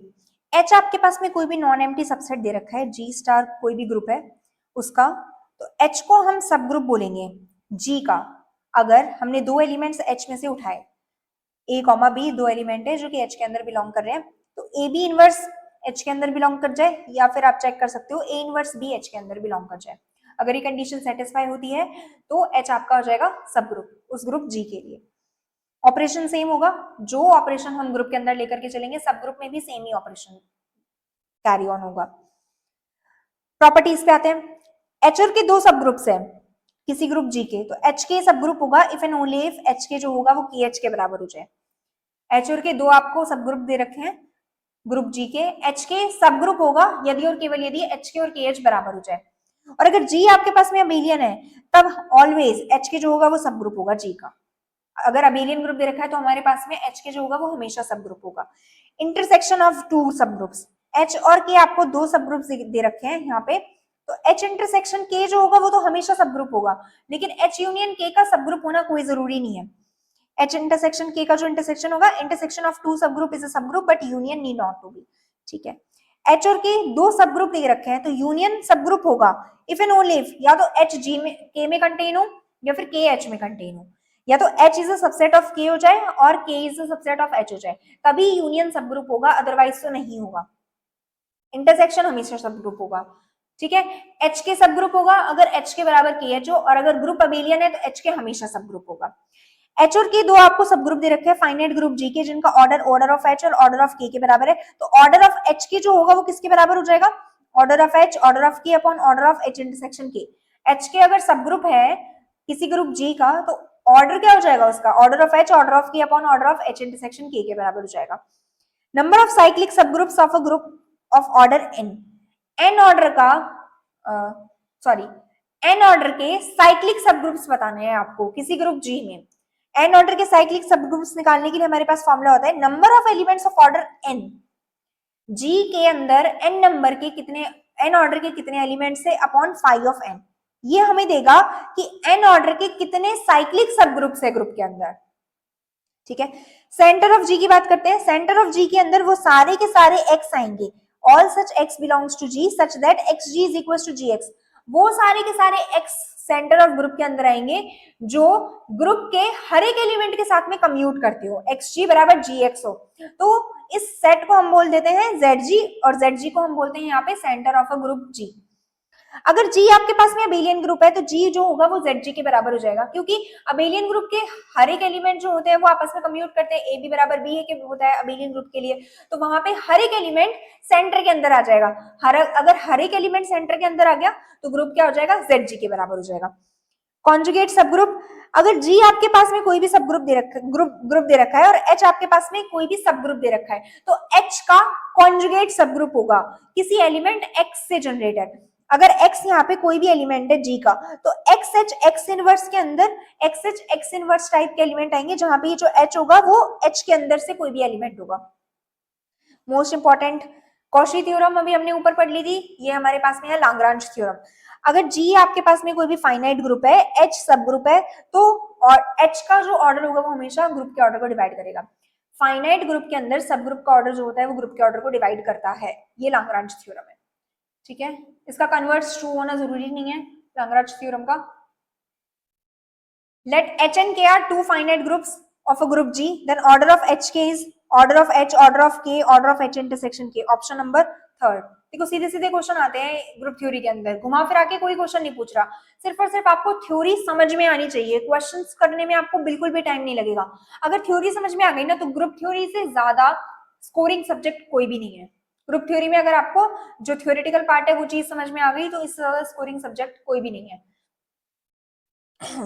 ठीक है। G भी a group of non zero real numbers, मतलब R naught with multiplication, under multiplication. H दे रखा है आपको x belongs to G, x बराबर 1 और x is irrational, and K आपको दे रखा है ये, ठीक है। आपको चेक करना है कि सब ग्रुप है और नहीं है, अगर है तो कौन सा है और अगर नहीं है तो कौन सा नहीं है, ठीक है। सबसे पहले मैं बात करूं H की, H में आर नॉट कॉमा डॉट के सारे एलिमेंट्स आएंगे वो वाले जिनके लिए या तो x बराबर 1 हो या फिर x इरेशनल हो। अब H को हम भाई सब ग्रुप चेक करने के लिए आपके पास में सबसे पहले सब ग्रुप के लिए भी क्या होना चाहिए कि जो भी आपको सबसेट दे रखा है वो एक ग्रुप होना चाहिए। सब ग्रुप होने के लिए भी सबसे पहले वो क्या होना चाहिए, एक ग्रुप होना चाहिए। तो ग्रुप के लिए हम चेक करते हैं, अगर x 1 के बराबर है और x इरेशनल है तभी वो h के अंदर बिलोंग करेगा। मतलब मैं मान लेती हूँ रूट 2 जो है वो एक एलिमेंट है जो कि एक इरेशनल नंबर है, r नॉट का एलिमेंट है, r नॉट का एलिमेंट है और रूट 2 इरेशनल नंबर है, तो x अगर इरेशनल है तो वो x जो है वो h के अंदर आ जाएगा, तो रूट 2 बिलोंग्स टू h हो जाएगा। रूट 3 या फिर अगेन रूट 2 भी बिलोंग्स टू h हो जाएगा, ठीक है। ये दो एलिमेंट्स लिए मैंने रूट 2, तो इनका जो प्रोडक्ट होगा वो भी आना चाहिए। क्लोजर प्रॉपर्टी से इन दोनों एलिमेंट्स का जो प्रोडक्ट होगा वो किसके बराबर होगा, 2 के। 2 भी h में बिलोंग करना चाहिए लेकिन 2 h में बिलोंग नहीं करता, क्योंकि h के अंदर g के सिर्फ और सिर्फ वो ही एलिमेंट्स बिलोंग करेंगे जो या तो 1 हो या फिर इरेशनल हो, ठीक है। तो यहां से h जो है वो तो क्लोजर प्रॉपर्टी सेटिस्फाई नहीं कर रहा, तो h इज नॉट सब ग्रुप।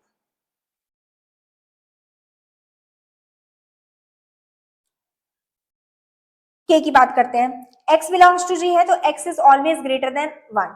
अगर हमने आर नॉट, ठीक है। अब आपके पास में अब आर नॉट से वो सारे के सारे एलिमेंट्स आएंगे जो ग्रेटर देन और इक्वल्स टू 1 है, ठीक है। अगर हमने ए कोई भी नंबर है वो ग्रेटर देन इक्वल्स टू 1 है तो के में बिलोंग कर जाएगा। इसी तरीके से बी अगर कोई नंबर है वो ग्रेटर देन इक्वल्स टू 1 है तो वो भी के में बिलोंग कर जाएगा। तो यहाँ से ए भी तो ग्रेटर देन इक्वल्स टू 1 हो जाएगा। अगर एक नंबर 1 से बड़ा या बराबर है और दूसरा नंबर ही 1 से बड़ा या बराबर है तो उनका प्रोडक्ट जो होगा वो 1 से बड़ा या बराबर होगा। तो ऑफकोर्स ही बात है क्लोजर प्रॉपर्टी की सेटिस्फाई कर रहे हैं। क्लोजर सेटिस्फाई हुई, उसके बाद में हम एसोसिएटिविटी चेक करेंगे। एसोसिएटिविटी भी सेटिस्फाई कर जाएगा क्योंकि ग्रुप के अंदर सेटिस्फाई कर रहा है। देखो एसोसिएटिविटी प्रॉपर्टी क्या होती है, अगर एसोसिएटिविटी प्रॉपर्टी आपके पास में ग्रुप में सेटिस्फाई कर रही है या फिर सेट में सेटिस्फाई कर रही है तो सब सेट्स में ऑलवेज सेटिस्फाई करेगी, ठीक है। तो यहाँ एसोसिएटिविटी भी सेटिस्फाई हो जाएगी। अब आइडेंटिटी, आपको एक ऐसे नंबर के साथ में ऑपरेट कराना है, मतलब ए आपके पास में ग्रेटर देन 1 है और ई भी आपके पास में ग्रेटर देन 1 है, ठीक है। तो आपको ए ई बराबर ए चेक करना है। ए भी आपके पास में ग्रेटर देन 1 है, ई भी आपके पास में ग्रेटर देन 1 है। अब प्रॉपर्टी तो लगाओगे ना, आइडेंटिटी के लिए क्या होता है, ए स्टार ई बराबर ई स्टार ए बराबर ए। तो यहाँ से ए जो है वो ए के बराबर होना चाहिए, तो यहाँ से आइडेंटिटी जो होगा वो आपका 1 के बराबर हो गया। अब 1 जो है वो इसमें के में बिलोंग भी कर रहा है क्योंकि के अंदर आर नॉट के वो सारे के सारे एलिमेंट्स बिलोंग करेंगे जो ग्रेटर देन और इक्वल्स टू 1 हो, तो आइडेंटिटी बिलोंग कर गया। अब इनवर्स के लिए चेक करते हैं। अगर ए आपके पास में कोई भी एलिमेंट है उसका इनवर्स आप बोल रहे हो बी, ए स्टार भी आपके पास में 1 के बराबर होना चाहिए, ए स्टार भी आइडेंटिटी के बराबर होना चाहिए। तो यहाँ से बी क्या हो गया, बी बराबर 1 अपॉन ए हो गया। अब ए अगर ग्रेटर देन 1 है तो जो 1 अपॉन ए होगा वो लेस देन और इक्वल्स टू 1 के बराबर हो जाएगा। अब 1 अपॉन ए किसके बराबर है, बी के, बी इज लेस देन और equals to 1।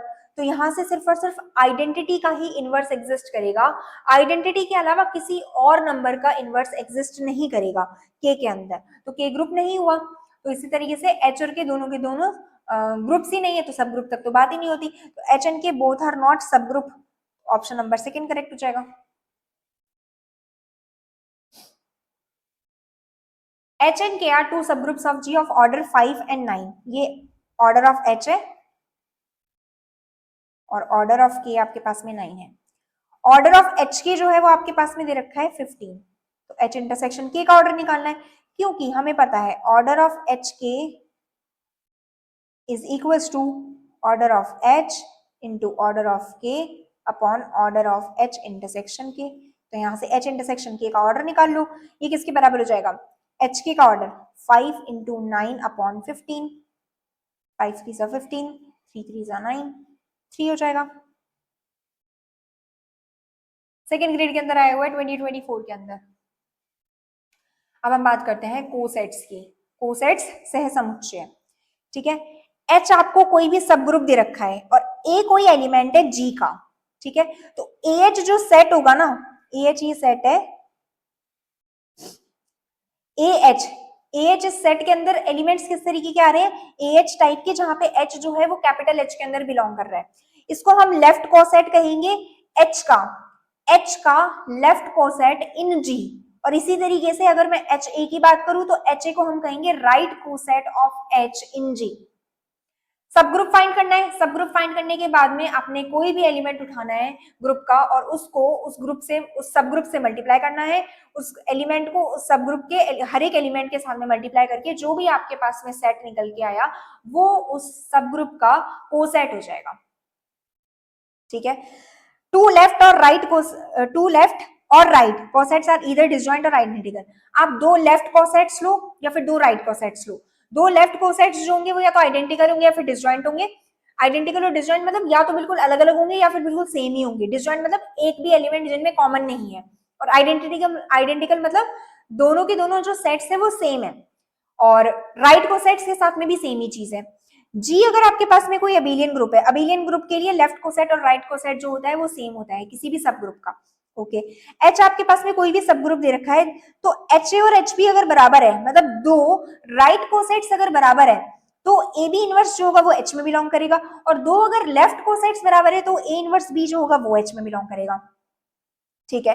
Index of a सब ग्रुप को हम किस तरीके से डिफाइन करते हैं, एच आपका कोई भी सब ग्रुप दे रखा है किसी ग्रुप जी का तो कितने ऐसे डिस्टिंक्ट लेफ्ट कोसेट होंगे या फिर कितने ऐसे डिस्टिंक्ट राइट कोसेट होंगे उस नंबर को हम इंडेक्स बोलेंगे, ठीक है। The number of distinct left cosets of H in G is called the index of G, या फिर number of distinct right coset of H in G is called index of G। और इसको हम किससे दिखाते हैं? G और ये सेमीकोलन H से हम डिनोट करते हैं, G सेमीकोलन H से हम इंडेक्स को डिनोट करते हैं। Okay, if H is a subgroup of a group G और A, B belongs to G है, then HA and HB distinct होंगे if and only if A inverse H और B inverse H भी distinct हो। ये भी एक important result है, इसको भी याद करना समझ के कि अगर आपके पास में H एक सब ग्रुप दे रखा है किसी ग्रुप G का और A और B दो एलिमेंट्स है, तो HA और HB डिस्टिंक्ट कब होंगे? जब A इनवर्स H और B इनवर्स H डिस्टिंक्ट हो। Similar if and only if A inverse H और B इनवर्स H डिस्टिंक्ट कब होंगे? जब HA और HB डिस्टिंक्ट होंगे। ओके, नेक्स्ट क्वेश्चन की बात करते हैं। The number of all the cosets H in a group G, number of all the cosets of H in G, ठीक है। आपके ठीक है Z12 में एलिमेंट्स होते हैं आपके पास में 0 से लेकर के 11 तक के एलिमेंट्स होते हैं, ठीक है। तो यहाँ पे मैं सबसे पहले 1, क्योंकि जो एलिमेंट नहीं है ना वहां से स्टार्ट करो। H के अंदर कौन सा एलिमेंट नहीं है? 1 एडिशन मॉड्यूलो 12 और H करेंगे। अब एडिशन मॉड्यूलो लगाते हैं यहाँ पे, तो 1 प्लस 0 करेंगे आपके पास में 1 आ जाएगा, 1 प्लस 3 करेंगे 4 आ गया, 1 प्लस 6 करेंगे 7 आ गया, और 1 प्लस 9 करेंगे तो आपके पास में आ गया 10।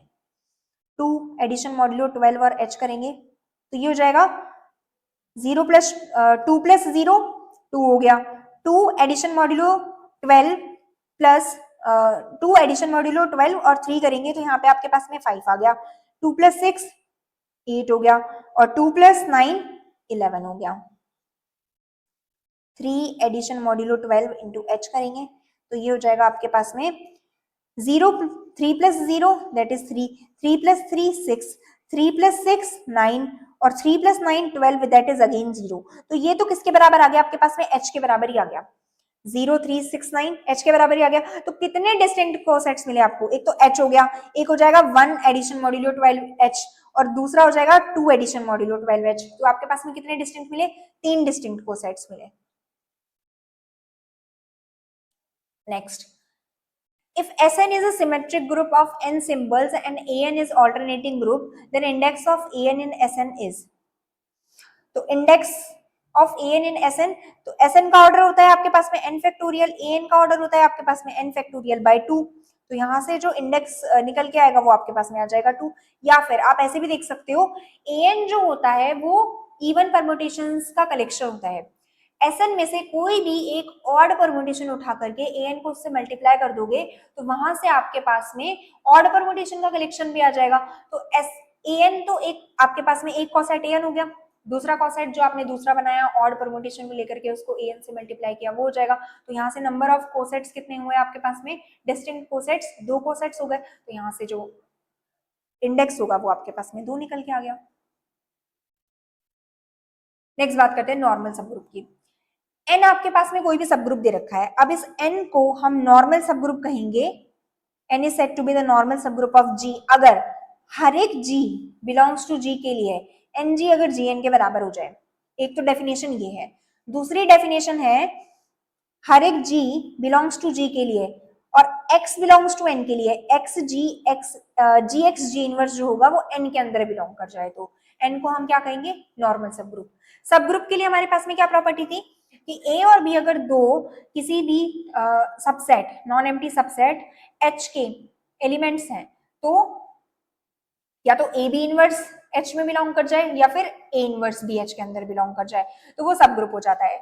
और नॉर्मल के लिए हमारे पास में क्या है कि हर एक G बिलोंग्स टू G के लिए मतलब हर एक G के हर एक एलिमेंट के लिए Ng बराबर Gn हो जाए, या तो ये कंडीशन हो जाए या फिर G के हर एक एलिमेंट के लिए G के हर एक एलिमेंट के लिए और N के हर एक एलिमेंट के लिए Gx G इनवर्स जो है वो N के अंदर आ जाए। तो ये हमारे पास में नॉर्मल सब ग्रुप की डेफिनेशन होती है। इसको हम N normal subgroup of G ऐसे डिनोट करते हैं। थोड़ा सा लेफ्ट की साइड टिल्टेड ट्राइंगल के जैसे होता है नॉर्मल सब ग्रुप का सिंबल। अगर H आपके पास में नॉर्मल सब ग्रुप है तो product of 2 left coset is a left coset और product of 2 right coset is a right coset. ये प्रॉपर्टी है एक। Every subgroup of an abelian group is normal. Abelian group का हर एक सब ग्रुप क्या होता है? नॉर्मल होता है। कैसे होता है, जैसे हम चेक करना चाहें तो अगर एन आपके पास में कोई भी नॉर्मल सब ग्रुप है, मतलब कोई भी सब ग्रुप है, यहाँ से ये वाली कंडीशन हम चेक करते हैं कि जी एक्स जी इनवर्स जो है वो एन में बिलोंग करेगी या फिर नहीं करेगी अबेलियन ग्रुप के लिए। अब जी एक्स जी इनवर्स जो है वो एन में बिलोंग करनी चाहिए, ठीक है। अब अबेलियन ग्रुप में क्या होता है, अगर देखो यहाँ पे जी जो है वो जी का एलिमेंट है, एक्स जो है वो एन का एलिमेंट है, अब एन जो है वो सब ग्रुप है जी का, तो एन के अंदर जितने भी एलिमेंट्स होंगे वो जी के भी तो एलिमेंट्स होंगे, तो यहाँ से अगर एक्स एन में बिलोंग कर रहा है तो एक्स जो होगा वो जी में भी तो बिलोंग करेगा, जी में बिलोंग करेगा ना। तो जी आपके पास में अबेलियन दे रखा है, तो अबेलियन ग्रुप है, उसके बाद में यहाँ से आप चेक करो जी एक्स जी इनवर्स, अब अबेलियन ग्रुप है तो आप ए बी बोलो या फिर बी ए बोलो, सेम ही चीज है यहाँ पे, तो यहाँ से हो जाएगा जी जी इनवर्स एक्स, जी जी इनवर्स आइडेंटिटी के बराबर हो जाएगा, ये हो जाएगा आइडेंटिटी इंटू एक्स, यहाँ से निकल के आया आपके पास में आइडेंटिटी, आइडेंटिटी इंटू एक्स, यहाँ से आपके पास में निकल के आया एक्स। अब एक्स आपने क्या लिया है, एन का एलिमेंट लिया है जो कि जी में भी है, ठीक है, एक्स आपने एन का एलिमेंट लिया है, तो यहाँ से आपके पास में जी एक्स जी इनवर्स जो है वो एक्स के बराबर निकल के आ गया, दैट इज एक्स जो है वो एन में बिलोंग करेगा, इस वजह से जी एक्स जी इनवर्स जो होगा वो एन में बिलोंग कर जाएगा। तो हर एक अबेलियन ग्रुप के लिए हर एक सब ग्रुप जो होता है वो नॉर्मल सब ग्रुप होता है। आइडेंटिटी और जी जो होते हैं वो दो नॉर्मल सब ग्रुप होते हैं, किसी भी ग्रुप के लिए आइडेंटिटी और वो ग्रुप खुद, ये दोनों के दोनों नॉर्मल सब ग्रुप होते हैं, और ये दोनों के दोनों, आइडेंटिटी जो होता है वो तो ट्रिवियल नॉर्मल सब ग्रुप होता है, ट्रिवियल, और जो जी, वो जो ग्रुप होगा जी, वो खुद उस ग्रुप के लिए इम्प्रॉपर सब ग्रुप होता है, ठीक है। Z G centre of a group जो होता है वो हमेशा जी का नॉर्मल सब ग्रुप होता है, कोई भी अगर यूनिक है, यूनिक ऑर्डर का कोई भी जो सब ग्रुप है वो जी के अंदर हमेशा नॉर्मल होगा, a unique subgroup of some order in G is always normal subgroup in G, ठीक है। एच नॉर्मल है, के नॉर्मल है, तो और एच इंटरसेक्शन के अगर आइडेंटिटी के बराबर है तो एच के जो होगा वो के एच के बराबर हो जाएगा। अभी तक हमने एच के और के एच के ऊपर दो ही प्रॉपर्टीज पढ़ी है, एक तो सब ग्रुप में पढ़ी है और एक यहाँ पे हमने एच के बराबर के एच वाली चीज पढ़ी है। एच अगर नॉर्मल है, के नॉर्मल है, तो एच इंटरसेक्शन के जो होगा वो भी नॉर्मल होगा जी में, एच के भी नॉर्मल होगा जी में, और एच यूनियन के भी नॉर्मल होगा। अब नॉर्मल होने के लिए एच यूनियन के को पहले सब ग्रुप भी तो होना पड़ेगा, अब एच यूनियन के सब ग्रुप होने के लिए तो क्या प्रॉपर्टी पढ़ी हुई थी हमने कि एच या तो के अंदर कंटेन्ड हो या फिर के एच के अंदर कंटेन्ड हो, तभी वो नॉर्मल सब ग्रुप होगा, तो ये चीज भी हो गई। एच अगर सब ग्रुप है, के भी सब ग्रुप है, तो एच के जो होगा वो सबसेट होगा। एच अगर नॉर्मल है, के अगर सब ग्रुप है, तो एच के जो होगा वो सब ग्रुप होगा, और अगर एच और के दोनों नॉर्मल सब ग्रुप्स हैं तो एच के जो होगा वो नॉर्मल सब ग्रुप होगा। ये कुछ प्रॉपर्टीज थी, उसके उसी के साथ में एच अगर जी का नॉर्मल सब ग्रुप है और के अगर जी का सिर्फ और सिर्फ सब ग्रुप है, तो एच इंटरसेक्शन के जो होगा वो के में नॉर्मल होगा। ये मोस्ट मोस्ट मोस्ट इंपॉर्टेंट है, इस पे बहुत बार क्वेश्चन पूछा जाता है, बहुत बार। अब देखो इसमें एच इंटरसेक्शन के जो होगा वो नॉर्मल सब ग्रुप होगा, कौन से ग्रुप का, जो सिर्फ और सिर्फ सब ग्रुप है, मतलब के का यहाँ पे नॉर्मल सब ग्रुप होगा एच इंटरसेक्शन के। उसके बाद मैं बात करती हूँ सिंपल ग्रुप की। G is said to be simple if it has no non trivial proper normal subgroup, मतलब ट्रिवियल सब ग्रुप और इम्प्रॉपर सब ग्रुप, इन दोनों सब ग्रुप्स को छोड़ करके अगर जी के पास में कोई भी और फर्दर नॉर्मल सब ग्रुप नहीं है तो जी को हम क्या बोलेंगे, सिंपल ग्रुप, सरल समूह कहेंगे हम। सिंपल ग्रुप्स जो होते हैं वो या तो साइक्लिक होते हैं या फिर नॉन अबेलियन होते हैं, ये बात होती है सिंपल ग्रुप की। अब बात करते हैं क्वेश्चन की। एन आपके पास कोई नॉर्मल सब ग्रुप दे रखा है किसी ग्रुप जी का, एच आपके पास में कोई भी सब ग्रुप दे रखा है, then which of the following statements are true, ठीक है। एच एन जो होगा सब ग्रुप होगा जी का, एन जो होगा वो नॉर्मल सब ग्रुप होगा एच एन का, दोनों ही स्टेटमेंट्स यहाँ पे ट्रू है। एन अगर नॉर्मल सब ग्रुप है और एच अगर सब ग्रुप है तो एच एन जो होगा वो सब ग्रुप होगा, अभी बताया था, और एन जो होगा वो नॉर्मल सब ग्रुप होगा एच एन का, दोनों ही स्टेटमेंट ट्रू है। ऑप्शन ए और ऑप्शन बी के अंदर जो भी स्टेटमेंट दे रखे हैं वो दोनों के दोनों करेक्ट है, बोथ ए और बी आर करेक्ट। ये तो फर्स्ट वाला तो मैंने भी बताया था, एन नॉर्मल होगा, एन नॉर्मल सब ग्रुप होगा एच एन का, ये वाला स्टेटमेंट भी याद रखना। विच of the following is a normal subgroup of S3, अच्छा एस एन के अंदर आइडेंटिटी, एस एन खुद और ए एन, सिर्फ ये तीन ही नॉर्मल सब ग्रुप होते हैं, ये चीज याद रखना। और S4 के अंदर डिफरेंट होता है, S4 में एक तो आइडेंटिटी होता है, एक S4 खुद होता है, एक A4 होता है और एक K4 भी होता है, ये चार नॉर्मल सब ग्रुप्स होते हैं। बाकी फर्दर एन्स के लिए आइडेंटिटी SN AN ये सिर्फ और सिर्फ नॉर्मल सब ग्रुप होते हैं। अब S3 का आपको नॉर्मल सब ग्रुप बताना है, ठीक है। S3 में जो नॉर्मल होता है वो या तो आइडेंटिटी होगा, S3 खुद होगा, या फिर A3 होगा। अब H1 जो है वो A3 के बराबर नहीं है, तो यहाँ पे ये नॉर्मल सब ग्रुप नहीं हुआ। H2 भी नहीं होगा, H3 भी नहीं होगा। H4 के अंदर जो भी सेट दे रखा है ये A3 के बराबर है। अब ये कैसे A3 के बराबर है? अच्छा, सबसे पहले तो ये चेक करो कि A3 का ऑर्डर क्या होता है। A3 का ऑर्डर होता है आपके पास में 3 फैक्टोरियल अपॉन 2 दैट इज 3। तो A3 के अंदर सबसे पहले तो 3 एलिमेंट होंगे, 3 एलिमेंट है, बाकी तीनों के तीनों ग्रुप्स के अंदर 2-2 एलिमेंट्स दे रखे हैं, तो इस वजह से उनको हमने डिस्कार्ड कर दिया। H4 हमारे पास में ऑप्शन है, ठीक है। A3 में जो 3 एलिमेंट्स होते हैं वो कौन कौन से होते हैं? अब अभी मैंने जब बताया था SN और AN की जब बात कर रहे थे तो हमने बताया था कि AN के अंदर या तो AN के जो साइक्लिक डिकम्पोजिशन होता है उसमें या तो इवन नंबर आएगा ही नहीं, अगर इवन नंबर आएगा तो वो इवन टाइम्स आएगा। तो यहाँ पर A3 के साइक्लिक डिकम्पोजिशन में एक तो 3 आएगा, 2,1 2,1 में एक इवन नंबर आ गया तो ये साइक्लिक डिकम्पोजिशन में नंबर नहीं आएगा, और 1 1 1 तो 3 के कौन से हो गए? 3 factorial upon 3 to the power 1 that is 2 हो गया, और यहां से ये हो जाएगा 3 factorial upon 1 to the power 3 into 3 factorial that is 1। तो दो एलिमेंट्स जो होंगे वो तो होंगे 3 टपल के, और एक एलिमेंट होगा आइडेंटिटी आपके पास में। तो यहां से A3 जो होगा वो किस कौन कौन से एलिमेंट A3 के अंदर आएंगे? एक तो हो गया आइडेंटिटी, दूसरा हो गया 1 2 3, और एक हो गया 1 3 2, ऑप्शन नंबर 4 के अंदर जो है। आगे देखते हैं। H is a subgroup of G, N is a normal subgroup of G, then consider the following statement. H आपके पास में सबग्रुप है, N नॉर्मल है। H इंटरसेक्शन K जो होगा वो नॉर्मल होगा H में।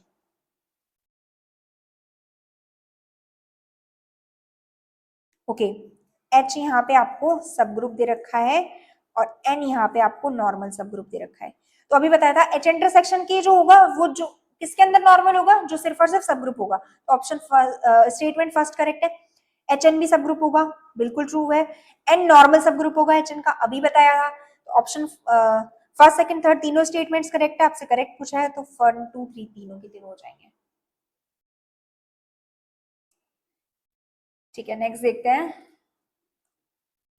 A non-abelian group whose all subgroups are normal is called। एक ऐसा नॉन अबेलियन ग्रुप जिसके सारे के सारे सब ग्रुप्स जो हैं वो नॉर्मल होंगे उसको हम क्या कहते हैं? ठीक है, simple group, cyclic group, permutation group. अब जैसे सबसे पहले बोला है आपको नॉन अबेलियन ग्रुप, तो साइक्लिक ग्रुप तो अबेलियन होता है, तो ये तो ऑप्शन वैसे ही डिस्कार्ड हो गया। सिंपल ग्रुप अभी बताया था मैंने प्रॉपर्टीज में, सिंपल ग्रुप या तो साइक्लिक होगा या फिर नॉन अबेलियन ग्रुप होगा। तो साइक्लिक यहाँ पर नॉन अबेलियन बोला है, तो सिंपल ग्रुप सारे के सारे सिंपल ग्रुप होना वो फॉल्स हो जाएगा, तो यहाँ से सेकंड ऑप्शन भी डिस्कार्ड हो गया। परमुटेशन ग्रुप के सारे सब ग्रुप्स जो होते हैं वो नॉर्मल नहीं होते। परमुटेशन ग्रुप के अंदर SN के अंदर सिर्फ और सिर्फ आइडेंटिटी SN और AN खुद ये 3 नॉर्मल सब ग्रुप्स होते हैं, और S4 के अंदर एक K4 भी ऐड हो जाता है, तो यहाँ पे परमुटेशन भी नहीं होगा। अब बचा हैमिल्टोनियन ग्रुप, हैमिल्टोनियन बोलो या फिर Q8 ग्रुप बोलो, दोनों के दोनों ही सेम चीज है, हैमिल्टोनियन या फिर Q8 के जितने भी सब ग्रुप्स होते हैं वो सारे के सारे नॉर्मल सब ग्रुप्स होते हैं, ठीक है। कौन कौन से सब ग्रुप्स होते हैं Q8 के अंदर? एक तो होता है आइडेंटिटी, एक होता है 1 - 1, दूसरा हो जाएगा I - I 1 - 1, एक हो जाएगा J - J 1 - 1, और एक हो जाएगा K - K 1 - 1। ये 5 सब ग्रुप होते हैं, और पांचों के पांचों सब ग्रुप्स जो है वो Q8 में नॉर्मल होते हैं। तो नॉन अबेलियन ग्रुप जिसके सारे के सारे सब ग्रुप्स नॉर्मल होंगे वो हमारे पास में हो जाएगा Hamiltonian group. G be a finite group and N is a normal subgroup of G, then order of G by N is order of G upon order of N। अगर G finite group है तो option first correct हो जाएगा। अब next बात करती हूँ मैं कोशेंट ग्रुप की। कोशेंट ग्रुप को हम विभाग समूह भी कहते हैं। अब कोशेंट ग्रुप किसके लिए डिफाइन होता है? अब एक एक करके एक एक स्टेप पढ़ते जा रहे हैं ना। सबसे पहले हमने ग्रुप पढ़ा, ग्रुप के बाद में हमने सब ग्रुप पढ़ा, सब ग्रुप के अंदर कुछ प्रॉपर्टी थी। अब जब नॉर्मल सब ग्रुप पढ़ा तो हमने सब ग्रुप से स्टार्ट किया कि H बी ए सब ग्रुप, H आपके पास में यहाँ पे सब ग्रुप होना चाहिए, और सब ग्रुप होने के साथ साथ में वो अगर कुछ कंडीशन को सेटिस्फाई कर रहा है तो वो नॉर्मल हो जाएगा। अब बात कर रही हूँ मैं कोशेंट ग्रुप की। H आपके पास में नॉर्मल सब ग्रुप होना चाहिए, कोशेंट ग्रुप के लिए H आपके पास में नॉर्मल सब ग्रुप ही होना चाहिए G का। तो set of all cosets of H in G is denoted by G by H, और G by H को अगर मैं मल्टीप्लीकेशन ऑपरेशन के साथ में रखूं, G by H एक आपके पास में नॉन एम्प्टी सेट हो गया, G by H comma multiplication operation, ये एक ग्रुप फॉर्म करता है विद, यहाँ पे आपको कंडीशन दे रखी है HA इंटू HB जो है वो HAB के बराबर होना चाहिए यहाँ पर। तो इस G by H के लिए मल्टीप्लीकेशन ऑपरेशन जो होता है वो इस तरीके से काम करता है, HA HB बराबर HAB for all HA HB belongs to G by H। तो यहाँ पे G by H मल्टीप्लीकेशन को हम बोलेंगे कोशेंट ग्रुप ऑफ G। ठीक है, quotient group of an abelian group is abelian, every group is homomorphic to its quotient group. हर एक ग्रुप जो होता है वो अपने कोशेंट ग्रुप के होमोमॉर्फिक होता है। यहाँ पे ये एक स्टेटमेंट है, इसको अच्छे से याद रखना और अच्छे से समझना इस चीज को, क्या कहना चाह रहा है ये। Every group is homomorphic to its quotient group, मतलब हर एक ग्रुप से उसके एक कोशेंट ग्रुप के ऊपर एक होमोमॉर्फिज्म एग्जिस्ट करेगी। यहाँ F एक होमोमॉर्फिज्म है from group G to its G by N, to its quotient group G by N। ठीक है, every group is homomorphic to its quotient group, मतलब F एक होमोमॉर्फिज्म होगी G से G by N के ऊपर। ठीक है, फंडामेंटल थ्योरम ऑफ होमोमॉर्फिज्म, ये मोस्ट इंपॉर्टेंट है। Every homomorphic image of a group G is isomorphic to some quotient group. इसको रट लेना, कुछ भी करना इसको याद कर लेना, बहुत बार एग्जाम में पूछी जाती है। Every homomorphic image of a group G is isomorphic to some quotient group. ठीक है, G आपके पास में अबेलियन ग्रुप दे रखा है, if and only if G by ZG cyclic हो जाए और G by ZG जो होगा वो Z1 के आइसोमॉर्फिक हो जाएगा, अगर G अबेलियन है तो। ठीक है, अगर G अबेलियन है तो हमने क्या पढ़ा था, G अगर अबेलियन है तो G और ZG जो होंगे वो बराबर हो जाएंगे। G और ZG अगर बराबर हो गए तो G by ZG जो होगा वो Z1 के आइसोमॉर्फिक हो जाएगा, और Z1 क्या है, Z1 एक साइक्लिक ग्रुप है, तो यहाँ से G by ZG साइक्लिक भी हो गया। ये इफ वाला पार्ट था, ओनली इफ वाला पार्ट भी आप इसी तरीके से देख सकते हो। मैं प्रूफ्स में नहीं जा रही हूँ, मैं सिर्फ आपको ऊपर से चीजें बता रही हूँ। आई होप कि आप इस चीज को समझे, क्योंकि मैं यहाँ पर अगर पढ़ाने बैठ जाऊंगी ग्रुप थ्योरी को ही तो ये काफी लंबा लेक्चर हो जाएगा। तो मैं सिर्फ इंपॉर्टेंट चीजें आपको बता रही हूँ, जहां पे भी मुझे ऐसा लग रहा है कि आपको ये चीज समझने वाली चीज है, वहां पर मैं उसको थोड़ा ज्यादा एक्सप्लेन कर रही हूँ। That's it. क्वेश्चन देखते हैं, H and K be two normal subgroups of G and H is a subset of K, then which of the following is not always correct? H और K आपके पास में normal सब group दे रखे हैं G के, मतलब यहाँ पे आपके पास में हो जाएगा H is normal in G and K is also normal in G। H जो है वो सबसेट दे रखा है K का, H अगर यहाँ पे सबसेट दे रखा है तो ये प्रूफ कर सकते हैं हम कि H जो होगा वो K में नॉर्मल हो जाएगा। H अगर K का सबसेट है तो H K का सब ग्रुप भी होगा और H K में नॉर्मल भी हो जाएगा। ठीक है, अब ऑप्शन की बात करते हैं, which is not always correct. ठीक है, K by H is a normal सब ग्रुप। अच्छा ठीक है, अब नॉर्मल सब ग्रुप्स हो गया अपने पास में, तो फैक्टर ग्रुप्स कौन कौन से एग्जिस्ट करेंगे? अभी मैंने बताया था फैक्टर ग्रुप एग्जिस्ट करने के लिए सब ग्रुप का नॉर्मल होना बहुत नेसेसरी है। तो यहां से G by H factor group exist करेगा, G by K factor group exist करेगा, H अगर K में नॉर्मल है तो K by H भी एग्जिस्ट करेगा। ठीक है, तो ऑप्शन नंबर सेकंड देखो एक बार, ऑप्शन नंबर सेकंड में G by K is isomorphic to H by K है, H by K तो कोई फैक्टर ग्रुप ही एग्जिस्ट नहीं कर रहा, K by H factor group exist करेगा, तो यहाँ से ऑप्शन सेकंड जो होगा वो डिस्कार्ड हो जाएगा। आपसे पूछा है नॉट करेक्ट, नॉट करेक्ट में सेकंड ऑप्शन जो होगा वो करेक्ट हो जाएगा, बाकी ऑप्शन देखने की जरूरत ही नहीं है। पहले एक ऑप्शन देखा उसके अंदर फैक्टर ग्रुप से ही अपना क्वेश्चन सॉल्व हो गया। और प्रूफ अगर देखना चाहो तो प्रूफ भी इसका देख सकते हो। प्रूफ के अंदर आपको क्या करना है, जैसे पहला अगर मैं प्रूफ देखूं, K by H is a normal subgroup of G by H, तो यहाँ पे K by H के एलिमेंट्स किस तरीके से होंगे, H into sum K types के। G by H के एलिमेंट कैसे होंगे, G by H के एलिमेंट्स होंगे आपके पास में H into sum G types के।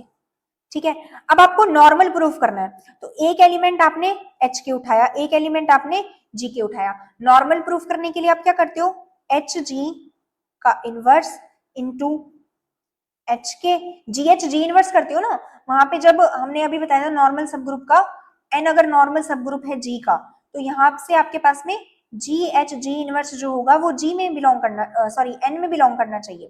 तो यहाँ से वही है, ये एलिमेंट आपके पास में जी बाय एच का होगा और ये वाला जो एलिमेंट होगा वो आपके पास में के बाय एच का होगा।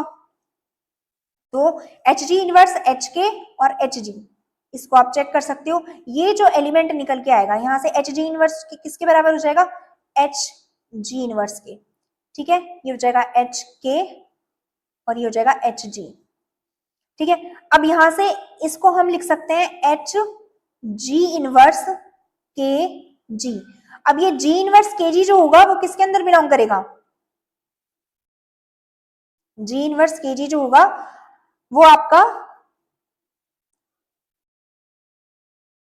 के अंदर बिलोंग करना चाहिए। कैसे करेगा, जी इनवर्स के जी जो होगा वो के अंदर बिलोंग करना चाहिए।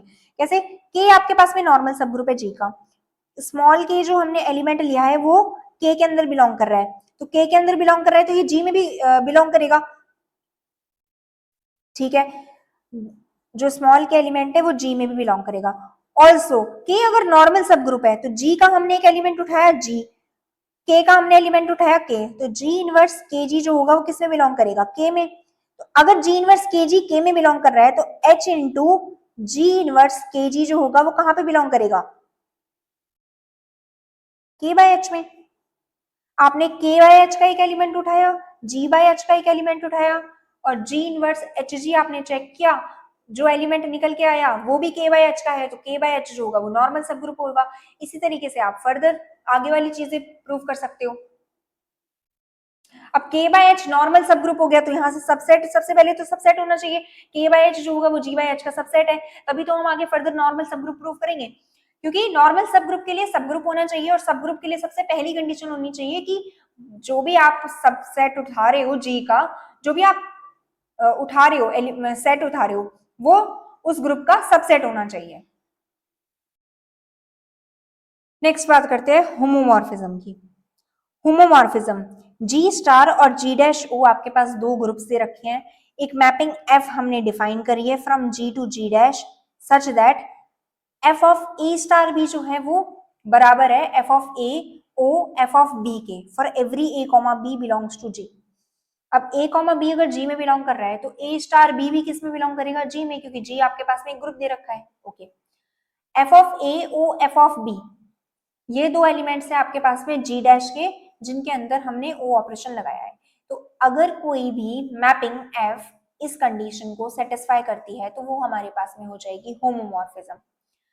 अगर जी और जी डैश दोनों के दोनों सेम ही ग्रुप है, मतलब एफ अगर मैपिंग है फ्रॉम जी टू जी, तो वो हमारे पास में हो जाएगा एंडोमॉर्फिज्म, अंत्यकारिता। अगर एफ हमारे पास में वन वन हो गया, एफ होमोमॉर्फिज्म है और एफ अगर हमारे पास में वन वन हो जाता है, वन वन मैपिंग हो जाती है, तो एफ हमारे पास हो जाएगा मोनोमॉर्फिज्म और एफ अगर ऑन टू हो जाता है तो वो हो जाएगा एपीमॉर्फिज्म।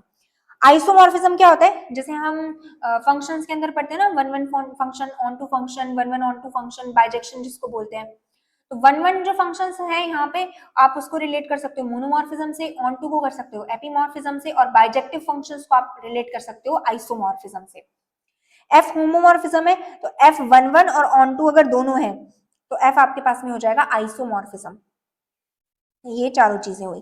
कर्नल ऑफ होमोमॉर्फिज्म को हम किस तरीके से डिफाइन करते हैं, जी और जी डैश आपके पास में दो ग्रुप्स हैं, एफ आपके पास में कोई होमोमॉर्फिज्म है फ्रॉम जी से जी डैश के ऊपर, तो जी का कर्नल जो होता है वो जी का सबसेट होता है, जी का कोई सबसेट है के, और वो सबसेट कौन सा है, के अंदर वो सारे एलिमेंट्स आ रहे हैं, के अंदर वो सारे एक्स आ रहे हैं, X belongs to G such that जो एक्स किस पे मैप करे, जी डैश की आइडेंटिटी पे जाके मैप करे, जी डैश की अगर आइडेंटिटी पे जाकर के मैप करें वो सारे के सारे एक्स हमारे पास में हम के अंदर कंसिडर कर रहे हैं, तो के को हम क्या कह देंगे, होमोमॉर्फिज्म का कर्नल, के को हम कहेंगे कर्नल ऑफ एफ, इसको कर्नल ऑफ एफ से कर्नल, के को हम यहाँ पे कर्नल ऑफ एफ से डिनोट करते हैं, ठीक है। अब कर्नल ऑफ एफ जो है वो सबसेट है जी का, तो कर्नल ऑफ एफ जो होगा वो नॉर्मल सब ग्रुप भी होगा जी का, मतलब सबसेट है तो नॉर्मल सब ग्रुप ये जरूरी नहीं है, लेकिन जी का ही होगा, जी डैश का नहीं होगा, क्योंकि सबसेट भी तो जी का है, सबसेट अगर जी का है तो सब ग्रुप भी तो जी का ही होगा ना, अगर सब ग्रुप की कंडीशन या नॉर्मल सब ग्रुप की कंडीशन को सेटिस्फाई करेगा तो सब ग्रुप भी नॉर्मल होगा, वो जी का ही होगा, ठीक है। एफ ऑफ जी मतलब इमेज ऑफ एफ जो होगा वो जी डैश का सब ग्रुप होगा, एफ ऑफ जी होगा वो जी डैश का सब ग्रुप होगा, और यहां से जी अपॉन कर्नल ऑफ एफ जो होगा वो आइसोमॉर्फिक होगा एफ ऑफ जी। ठीक है, जी अपॉन कर्नल ऑफ एफ जो होगा वो एफ ऑफ जी के आइसोमॉर्फिक हो जाएगा। अब यहाँ पे बात कर लेते हैं, अगर ग्रुप साइक्लिक है तो F of G image of G cyclic होगी। ग्रुप अगर नॉन साइक्लिक अबेलियन है तो एफ ऑफ जी साइक्लिक भी हो सकती है, नॉन साइक्लिक अबेलियन भी हो सकती है। ग्रुप अगर अबेलियन है तो एफ ऑफ जी आपके पास में अबेलियन होगा। अब अबेलियन में साइक्लिक और नॉन साइक्लिक अबेलियन दोनों ही कंसीडर होंगे। ग्रुप अगर नॉन अबेलियन है तो एफ ऑफ जी जो होगा वो साइक्लिक, नॉन साइक्लिक अबेलियन और नॉन अबेलियन तीनों ही कंसीडर करेंगे हम। ठीक है, ओके। नेक्स्ट हम बात करते हैं एच अगर जी का सब ग्रुप है तो एफ ऑफ एच जो होगा वो एफ ऑफ जी का सब ग्रुप होगा। ठीक है, एच अगर जी का नॉर्मल सब ग्रुप है तो F of H f of G का नॉर्मल सब ग्रुप होगा। के अगर जी डैश का सब ग्रुप है तो एफ इनवर्स ऑफ के जो होगा वो जी का सब ग्रुप होगा, और के अगर जी डैश का नॉर्मल सब ग्रुप है तो एफ इनवर्स ऑफ के जो होगा वो जी का नॉर्मल सब ग्रुप होगा। नेक्स्ट प्रॉपर्टी है ऑर्डर ऑफ एफ ऑफ जी जो होगा, एफ ऑफ जी का जो ऑर्डर होगा वो order of GCD of order of G और ऑर्डर ऑफ जी डैश को डिवाइड करेगा। इमेज का जो ऑर्डर होगा वो GCD of order of G और ऑर्डर ऑफ जी डैश को डिवाइड करेगा। और एफ अगर आपके पास में एपीमॉर्फिज्म है जी से जी डैश के ऊपर, देन एफ ऑफ जी जो होगा वो जी डैश के बराबर हो जाएगा, और यहाँ से जी अपॉन कर्नल ऑफ एफ जो होगा वो जी डैश के आइसोमॉर्फिक होगा। अभी कैसा होगा, एपीमॉर्फिज्म जो होगा वो ऑन टू होमोमॉर्फिज्म होता है। ऑन टू है कोई फंक्शन तो रेंज जो होगा वो आपके पास में कोडोमेन के बराबर हो जाएगा। यहाँ पे रेंज है आपके पास में एफ ऑफ जी, तो एफ ऑफ जी जो होगा वो यहाँ पे कोडोमेन हो जाएगा आपके पास में जी डैश के बराबर हो जाएगा। अब जी अपॉन कर्नल ऑफ एफ जो होगा यहाँ पे एफ ऑफ जी के आइसोमॉर्फिक होता था, लेकिन एफ ऑफ जी जो है वो जी डैश के बराबर है, तो जी अपॉन कर्नल ऑफ एफ जो होगा वो जी डैश के आइसोमॉर्फिक हो जाएगा। ओके, ये भी मोस्ट इंपॉर्टेंट है, इसको मार्क कर लेना। कैले थ्योरम, अभी तक हमने 3 थ्योरम सीखे हैं, 4 थ्योरम्स। एक तो देखिए हमने सबसे पहले कॉशी थ्योरम, दूसरी लाग्रांज थ्योरम, तीसरी फंडामेंटल थ्योरम ऑफ होमोमॉर्फिज्म, और चौथी है हमारे पास में Lagrange theorem. Every finite group is isomorphic to group of permutation. हर एक परिमित समूह जो होता है वो क्रमचय समूहों के तुल्यकारी होता है। ठीक है, ग्रुप ऑफ परम्यूटेशंस के क्या होता है, आइसोमॉर्फिक होता है हर एक फाइनाइट ग्रुप जो होता है। फाइनाइट साइक्लिक ग्रुप जो होगा वो Zn के आइसोमॉर्फिक होगा। अगर इनफाइनाइट साइक्लिक ग्रुप है तो वो Z के आइसोमॉर्फिक होता है। होमोमॉर्फिज्म्स कैसे फाइंड करते हैं, नंबर ऑफ होमोमॉर्फिज्म्स की बात करूं तो मैं, तो Zm से Zn में नंबर ऑफ होमोमॉर्फिज्म होगा जीसीडी ऑफ m, n के बराबर। Z से किसी भी ग्रुप G के अंदर कितनी होमोमॉर्फिज्म होगी, ऑर्डर ऑफ G के बराबर। Z से Zn में n के बराबर, Zn से Z में एक होमोमॉर्फिज्म होगी, और Z से Z के अंदर इनफाइनाइट होमोमॉर्फिज्म होगी। अब ये होमोमॉर्फिज्म निकालने का तरीका भी मैं आपको बता सकती हूँ, लेकिन ये वीडियो ही काफी लेंदी हो जाएगी अगर मैं ये सब चीजें बताने लग गई तो बेटर है आप इन चीजों को एक बार देख लेना। नेक्स्ट बात करते हैं, if a regular permutation group G dash is isomorphic to group G then G dash is equals to. Okay, आपके पास में G डैश एक ग्रुप है जो कि आइसोमॉर्फिक है इस G के। आइसोमॉर्फिज्म का मतलब क्या होता है, नंबर ऑफ एलिमेंट्स बराबर। हो सकता है एलिमेंट्स दिखने में यहाँ पे डिफरेंट हो लेकिन नंबर ऑफ एलिमेंट्स बराबर होंगे। किसी भी n ऑर्डर के जितने एलिमेंट्स ग्रुप G में हैं, n ऑर्डर के उतने ही एलिमेंट्स G डैश में भी होंगे। इस तरीके से सारे के सारे एलिमेंट्स सब ग्रुप्स बराबर होंगे, नॉर्मल सब ग्रुप्स बराबर होंगे, पूरा ग्रुप का स्ट्रक्चर सेम हो जाएगा। आइसोमॉर्फिज्म का मतलब ये है, अगर दो ग्रुप हम आइसोमॉर्फिक बोलते हैं तो इसका मतलब ये होता है एलिमेंट्स बराबर, एलिमेंट्स का ऑर्डर बराबर, सब ग्रुप्स बराबर, नॉर्मल सब ग्रुप्स बराबर, सब कुछ चीज सेम होती है। ठीक है, अब ये आपके पास में G जो ग्रुप दे रखा है ये दे रखा है Z3 मतलब Z3 एडिशन मॉड्यूलो 3, ये G है आपके पास में। ठीक है, ये G ग्रुप है आपके पास में। अब Z3 में 3 एलिमेंट है 0 1 2, ऑर्डर ऑफ 0 किसके बराबर होगा, 1 के।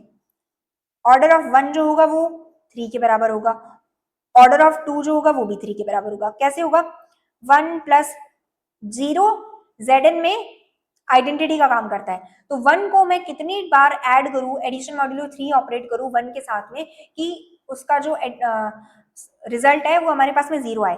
1 प्लस 1 प्लस 1 ये हमारे पास में 0 देता है। 2 एडिशन मॉड्यूलो 3 2 एडिशन मॉड्यूलो 3 2, ये हमारे पास में 6 होगा और 6 में एडिशन मॉड्यूलो 3 लगाएंगे तो हमारे पास 0 हो जाएगा। तो एक एलिमेंट का ऑर्डर 1 है, बाकी 2 एलिमेंट के उधर 3 है। इसमें आइडेंटिटी का ऑर्डर 1 है, इसका ऑर्डर 2, इसका ऑर्डर 2, कैंसिल। सेकेंड वाले ऑप्शन में इसका ऑर्डर 1 है, इसका ऑर्डर 2 होगा, इसका भी 2 होगा, तो ऑप्शन सेकेंड करेक्ट हो जाएगा। थर्ड में आइडेंटिटी का ऑर्डर 1 होगा, 0 1 का ऑर्डर 2 होगा, 0 1 2 का ऑर्डर 3 होगा, ये भी गलत हो गया। क्योंकि जी के अंदर हमारे पास में 3 एलिमेंट्स है जिनमें एक आइडेंटिटी है जिसका ऑर्डर 1 है और बाकी 2 एलिमेंट्स का जो ऑर्डर है वो हमारे पास 3 है, तो जी डैश में भी सेम ही होना चाहिए। और फोर्थ वाले ऑप्शन में आइडेंटिटी का ऑर्डर 1 हो गया, 1 2 का ऑर्डर 2 हो गया, 0 1 2 का ऑर्डर यहाँ पे 3 हो गया, तो ये भी क्रॉस हो जाएगा, ऑप्शन सेकंड करेक्ट हो जाएगा। नेक्स्ट देखते हैं, if phi is an homomorphism of a group G to G dash then kernel K with kernel K then phi is monomorphism if and only if K is identity where E is the identity element of G। ये भी statement बिल्कुल correct है। 1 1 होगा अगर colonel में सिर्फ और सिर्फ आइडेंटिटी एलिमेंट एग्जिस्ट करे, मतलब 1 to 1 एलिमेंट्स 1 1 मोनोमॉर्फिज्म। आपको बताना है कि फाई जो है वो मोनोमॉर्फिज्म होगा अगर कर्नल में सिर्फ और सिर्फ आइडेंटिटी एग्जिस्ट करे। ये भी एक प्रॉपर्टी में था, मैं मेंशन करना शायद स्किप हो गया उसमें, लेकिन इसको भी आप एज अ प्रॉपर्टी याद रख सकते हो इस पॉइंट को। Infinite cyclic group G is isomorphic to additive group Z plus of integers. अभी बताया था, इसमें भी स्टेटमेंट 2 भी करेक्ट है। आपसे पूछा गया है which of the following statement is comma are true, तो both first and second are correct. Which of the following statement is not true for groups. कौन सा स्टेटमेंट ग्रुप्स के लिए सत्य नहीं है, नॉट ट्रू पूछा है, ठीक है, इसको मार्क करो सबसे पहले। Every cyclic group is abelian, true होता है ये statement. Every group of finite order is cyclic, false. Every group of finite order is cyclic, false. K4 4 order का सबसे छोटा ग्रुप साइक्लिक नहीं होता, फाइनाइट ग्रुप है, 4 एलिमेंट्स है, तो ऑप्शन ये सेकंड वाला फॉल्स है। आगे भी पढ़ लेते हैं एक बार। Order of subgroup of finite group divides the order of group, correct है, थ्योरम पढ़ा है हमने, ये स्टेटमेंट ट्रू है। Every finite group is isomorphic to permutation group, ये भी स्टेटमेंट ट्रू है, अभी पढ़ा है हमने। Every finite group is isomorphic to permutation group, तो ऑप्शन सेकंड जो होगा वो हमारे पास फॉल्स है, नॉट ट्रू पूछा है, तो ये करेक्ट हो जाएगा। नेक्स्ट देखो, क्वेश्चन करने में अपने को टाइम नहीं लग रहा, हमें टाइम कहाँ पे लग रहा है, जहां पे हम थ्योरी रीड आउट कर रहे हैं। तो थ्योरी अच्छे से अगर आपने ग्रुप थ्योरी की कर ली तो आप क्वेश्चन बहुत बहुत कम टाइम के अंदर अटेम्प्ट कर लोगे। The mapping F such that R plus से R plus पे defined by f of x is equals to greatest integer of function x where greatest अच्छा ये denotes the greatest integer less than or equals to x is। अब ये mapping को हमें check करना है कि एपिमॉर्फिज्म है, आइसोमॉर्फिज्म है, नॉट एंड होमोमॉर्फिज्म है, मोनोमॉर्फिज्म है, क्या है क्या नहीं है, चेक करते हैं।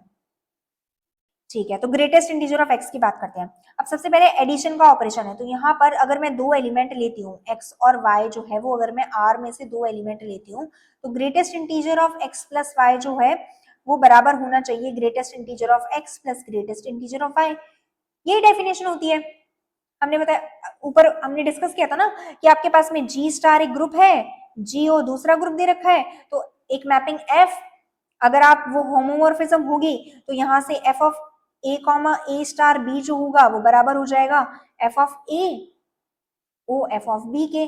तो यहाँ से x प्लस वाई का ग्रेटेस्ट इंटीजर बराबर होना चाहिए greatest integer of x plus greatest integer of y, तो ये बराबर होना चाहिए पर ये बराबर होता नहीं है। कैसे, चेक कर लो आप, 2.6 ले लो और एक एलिमेंट और दूसरा एलिमेंट ले लो आप 5.8। 2.6 का ग्रेटेस्ट इंटीजर 2 होगा, 5.8 का 5 होगा, इन दोनों को ऐड करोगे तो RHS में आपके पास में आ जाएगा 7 और LHS में आपके पास में होगा 8.4, LHS में होगा आपके पास में 8। LHS not equals to RHS, तो यहां से होमोमॉर्फिज्म ही नहीं है, तो यहां से नॉट एंड होमोमॉर्फिज्म वाला ऑप्शन आपका करेक्ट हो जाएगा।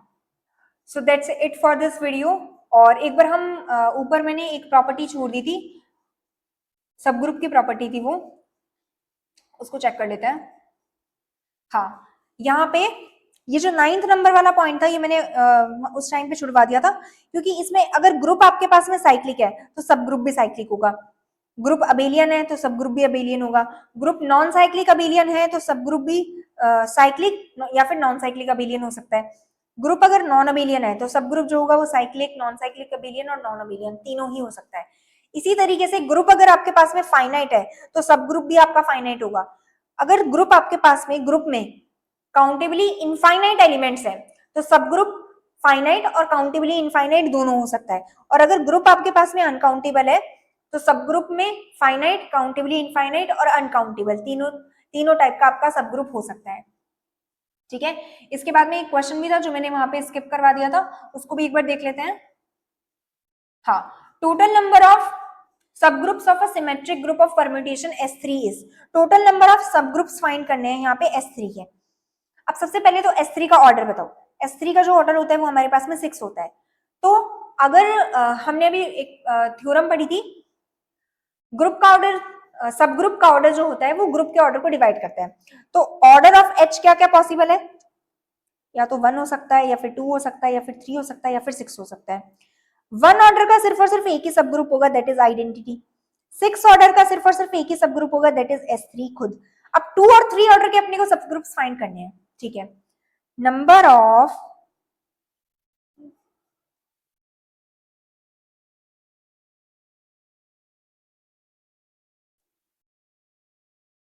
सब ग्रुप ऑफ ऑर्डर 3 और number of subgroup of order 2, ये आपको फाइंड करने हैं। ठीक है, अब 2 भी एक प्राइम नंबर है, 3 भी एक प्राइम नंबर है। ठीक है, तो 2 ऑर्डर का जो भी सब ग्रुप होगा S3 के अंदर वो साइक्लिक होगा। इसी तरीके से 3 ऑर्डर का जो भी सब ग्रुप होगा वो साइक्लिक हो जाएगा S3 में। ठीक है, अब 2 ऑर्डर के सब ग्रुप फाइंड करने के लिए मैंने एक फॉर्मूला बताया था, number of subgroup of order n in a group G, number of cyclic सब ग्रुप। यहाँ पे हमने ये आइडेंटिफाई किया कि 2 और 3 ऑर्डर के जो सब ग्रुप्स होंगे S3 में वो साइक्लिक होंगे। अब नंबर ऑफ साइक्लिक सब ग्रुप फाइंड करने का आपके पास फॉर्मूला क्या होता है, number of element of order n upon five of n। तो 2 ऑर्डर के S3 में कितने एलिमेंट्स होते हैं, S3 का ग्रुप स्ट्रक्चर होता है आपके पास में 3 2 1 1 1 1। 3 ऑर्डर के आपके पास में हो जाएंगे 3 factorial upon 3 that is 2। 2 order के आपके पास में होते हैं 3 एलिमेंट और 1 ऑर्डर का आपके पास में होता है 1 एलिमेंट। तो number of element of order 2 that is 3 upon 5 of 2, 5 of 2 आपके पास में हो जाएगा 1 के बराबर, तो 3 अपॉन 1 दैट इज 3। 2 ऑर्डर के 3 सब ग्रुप होंगे, number of element of order 3 that is 2 upon 5 of 3 that is 5 of 3 आपके पास में 2 निकल के आता है, तो ये हो जाएगा 2 अपॉन 2 दैट इज 1। तो आपके पास में टोटल नंबर ऑफ सब ग्रुप्स कौन कौन से हो गए, एक तो आइडेंटिटी हो गया, एक S3 हो गया, 2 तो ये हो गए, 3 ये हो गए और 1 ये हो गया, तो टोटल कितने सब ग्रुप्स हो गए 6। S3 के आपके पास में 6 सब ग्रुप्स होते हैं, ऑप्शन 4 करेक्ट हो गया, जिसमें से एक आइडेंटिटी हो गया, एक S3 खुद हो गया, 3 सब ग्रुप 2 ऑर्डर के हो गए और एक सब ग्रुप 3 ऑर्डर का हो गया। अब मैंने एक और प्रॉपर्टी बताई थी कि अगर यूनिक कोई सब ग्रुप है किसी ऑर्डर का तो हमारे पास में क्या होता है, वो हमेशा नॉर्मल होता है। अब 3 ऑर्डर का हमारे पास एक ही सब ग्रुप मिल रहा है, तो 3 ऑर्डर का जो सब ग्रुप होगा वो क्या होगा, नॉर्मल होगा। अब 3 ऑर्डर का कौन सा सब ग्रुप नॉर्मल होगा, A3 नॉर्मल होता है। यहां से भी वेरीफाई हो गया कि S3 के अंदर एक तो A3 नॉर्मल होगा, एक आइडेंटिटी नॉर्मल होगा और एक S3 खुद नॉर्मल होगा। इसके अलावा कोई भी अदर नॉर्मल सब ग्रुप S3 के एग्जिस्ट नहीं करते। 3 सब ग्रुप मिलेंगे आपके पास में 2 ऑर्डर के।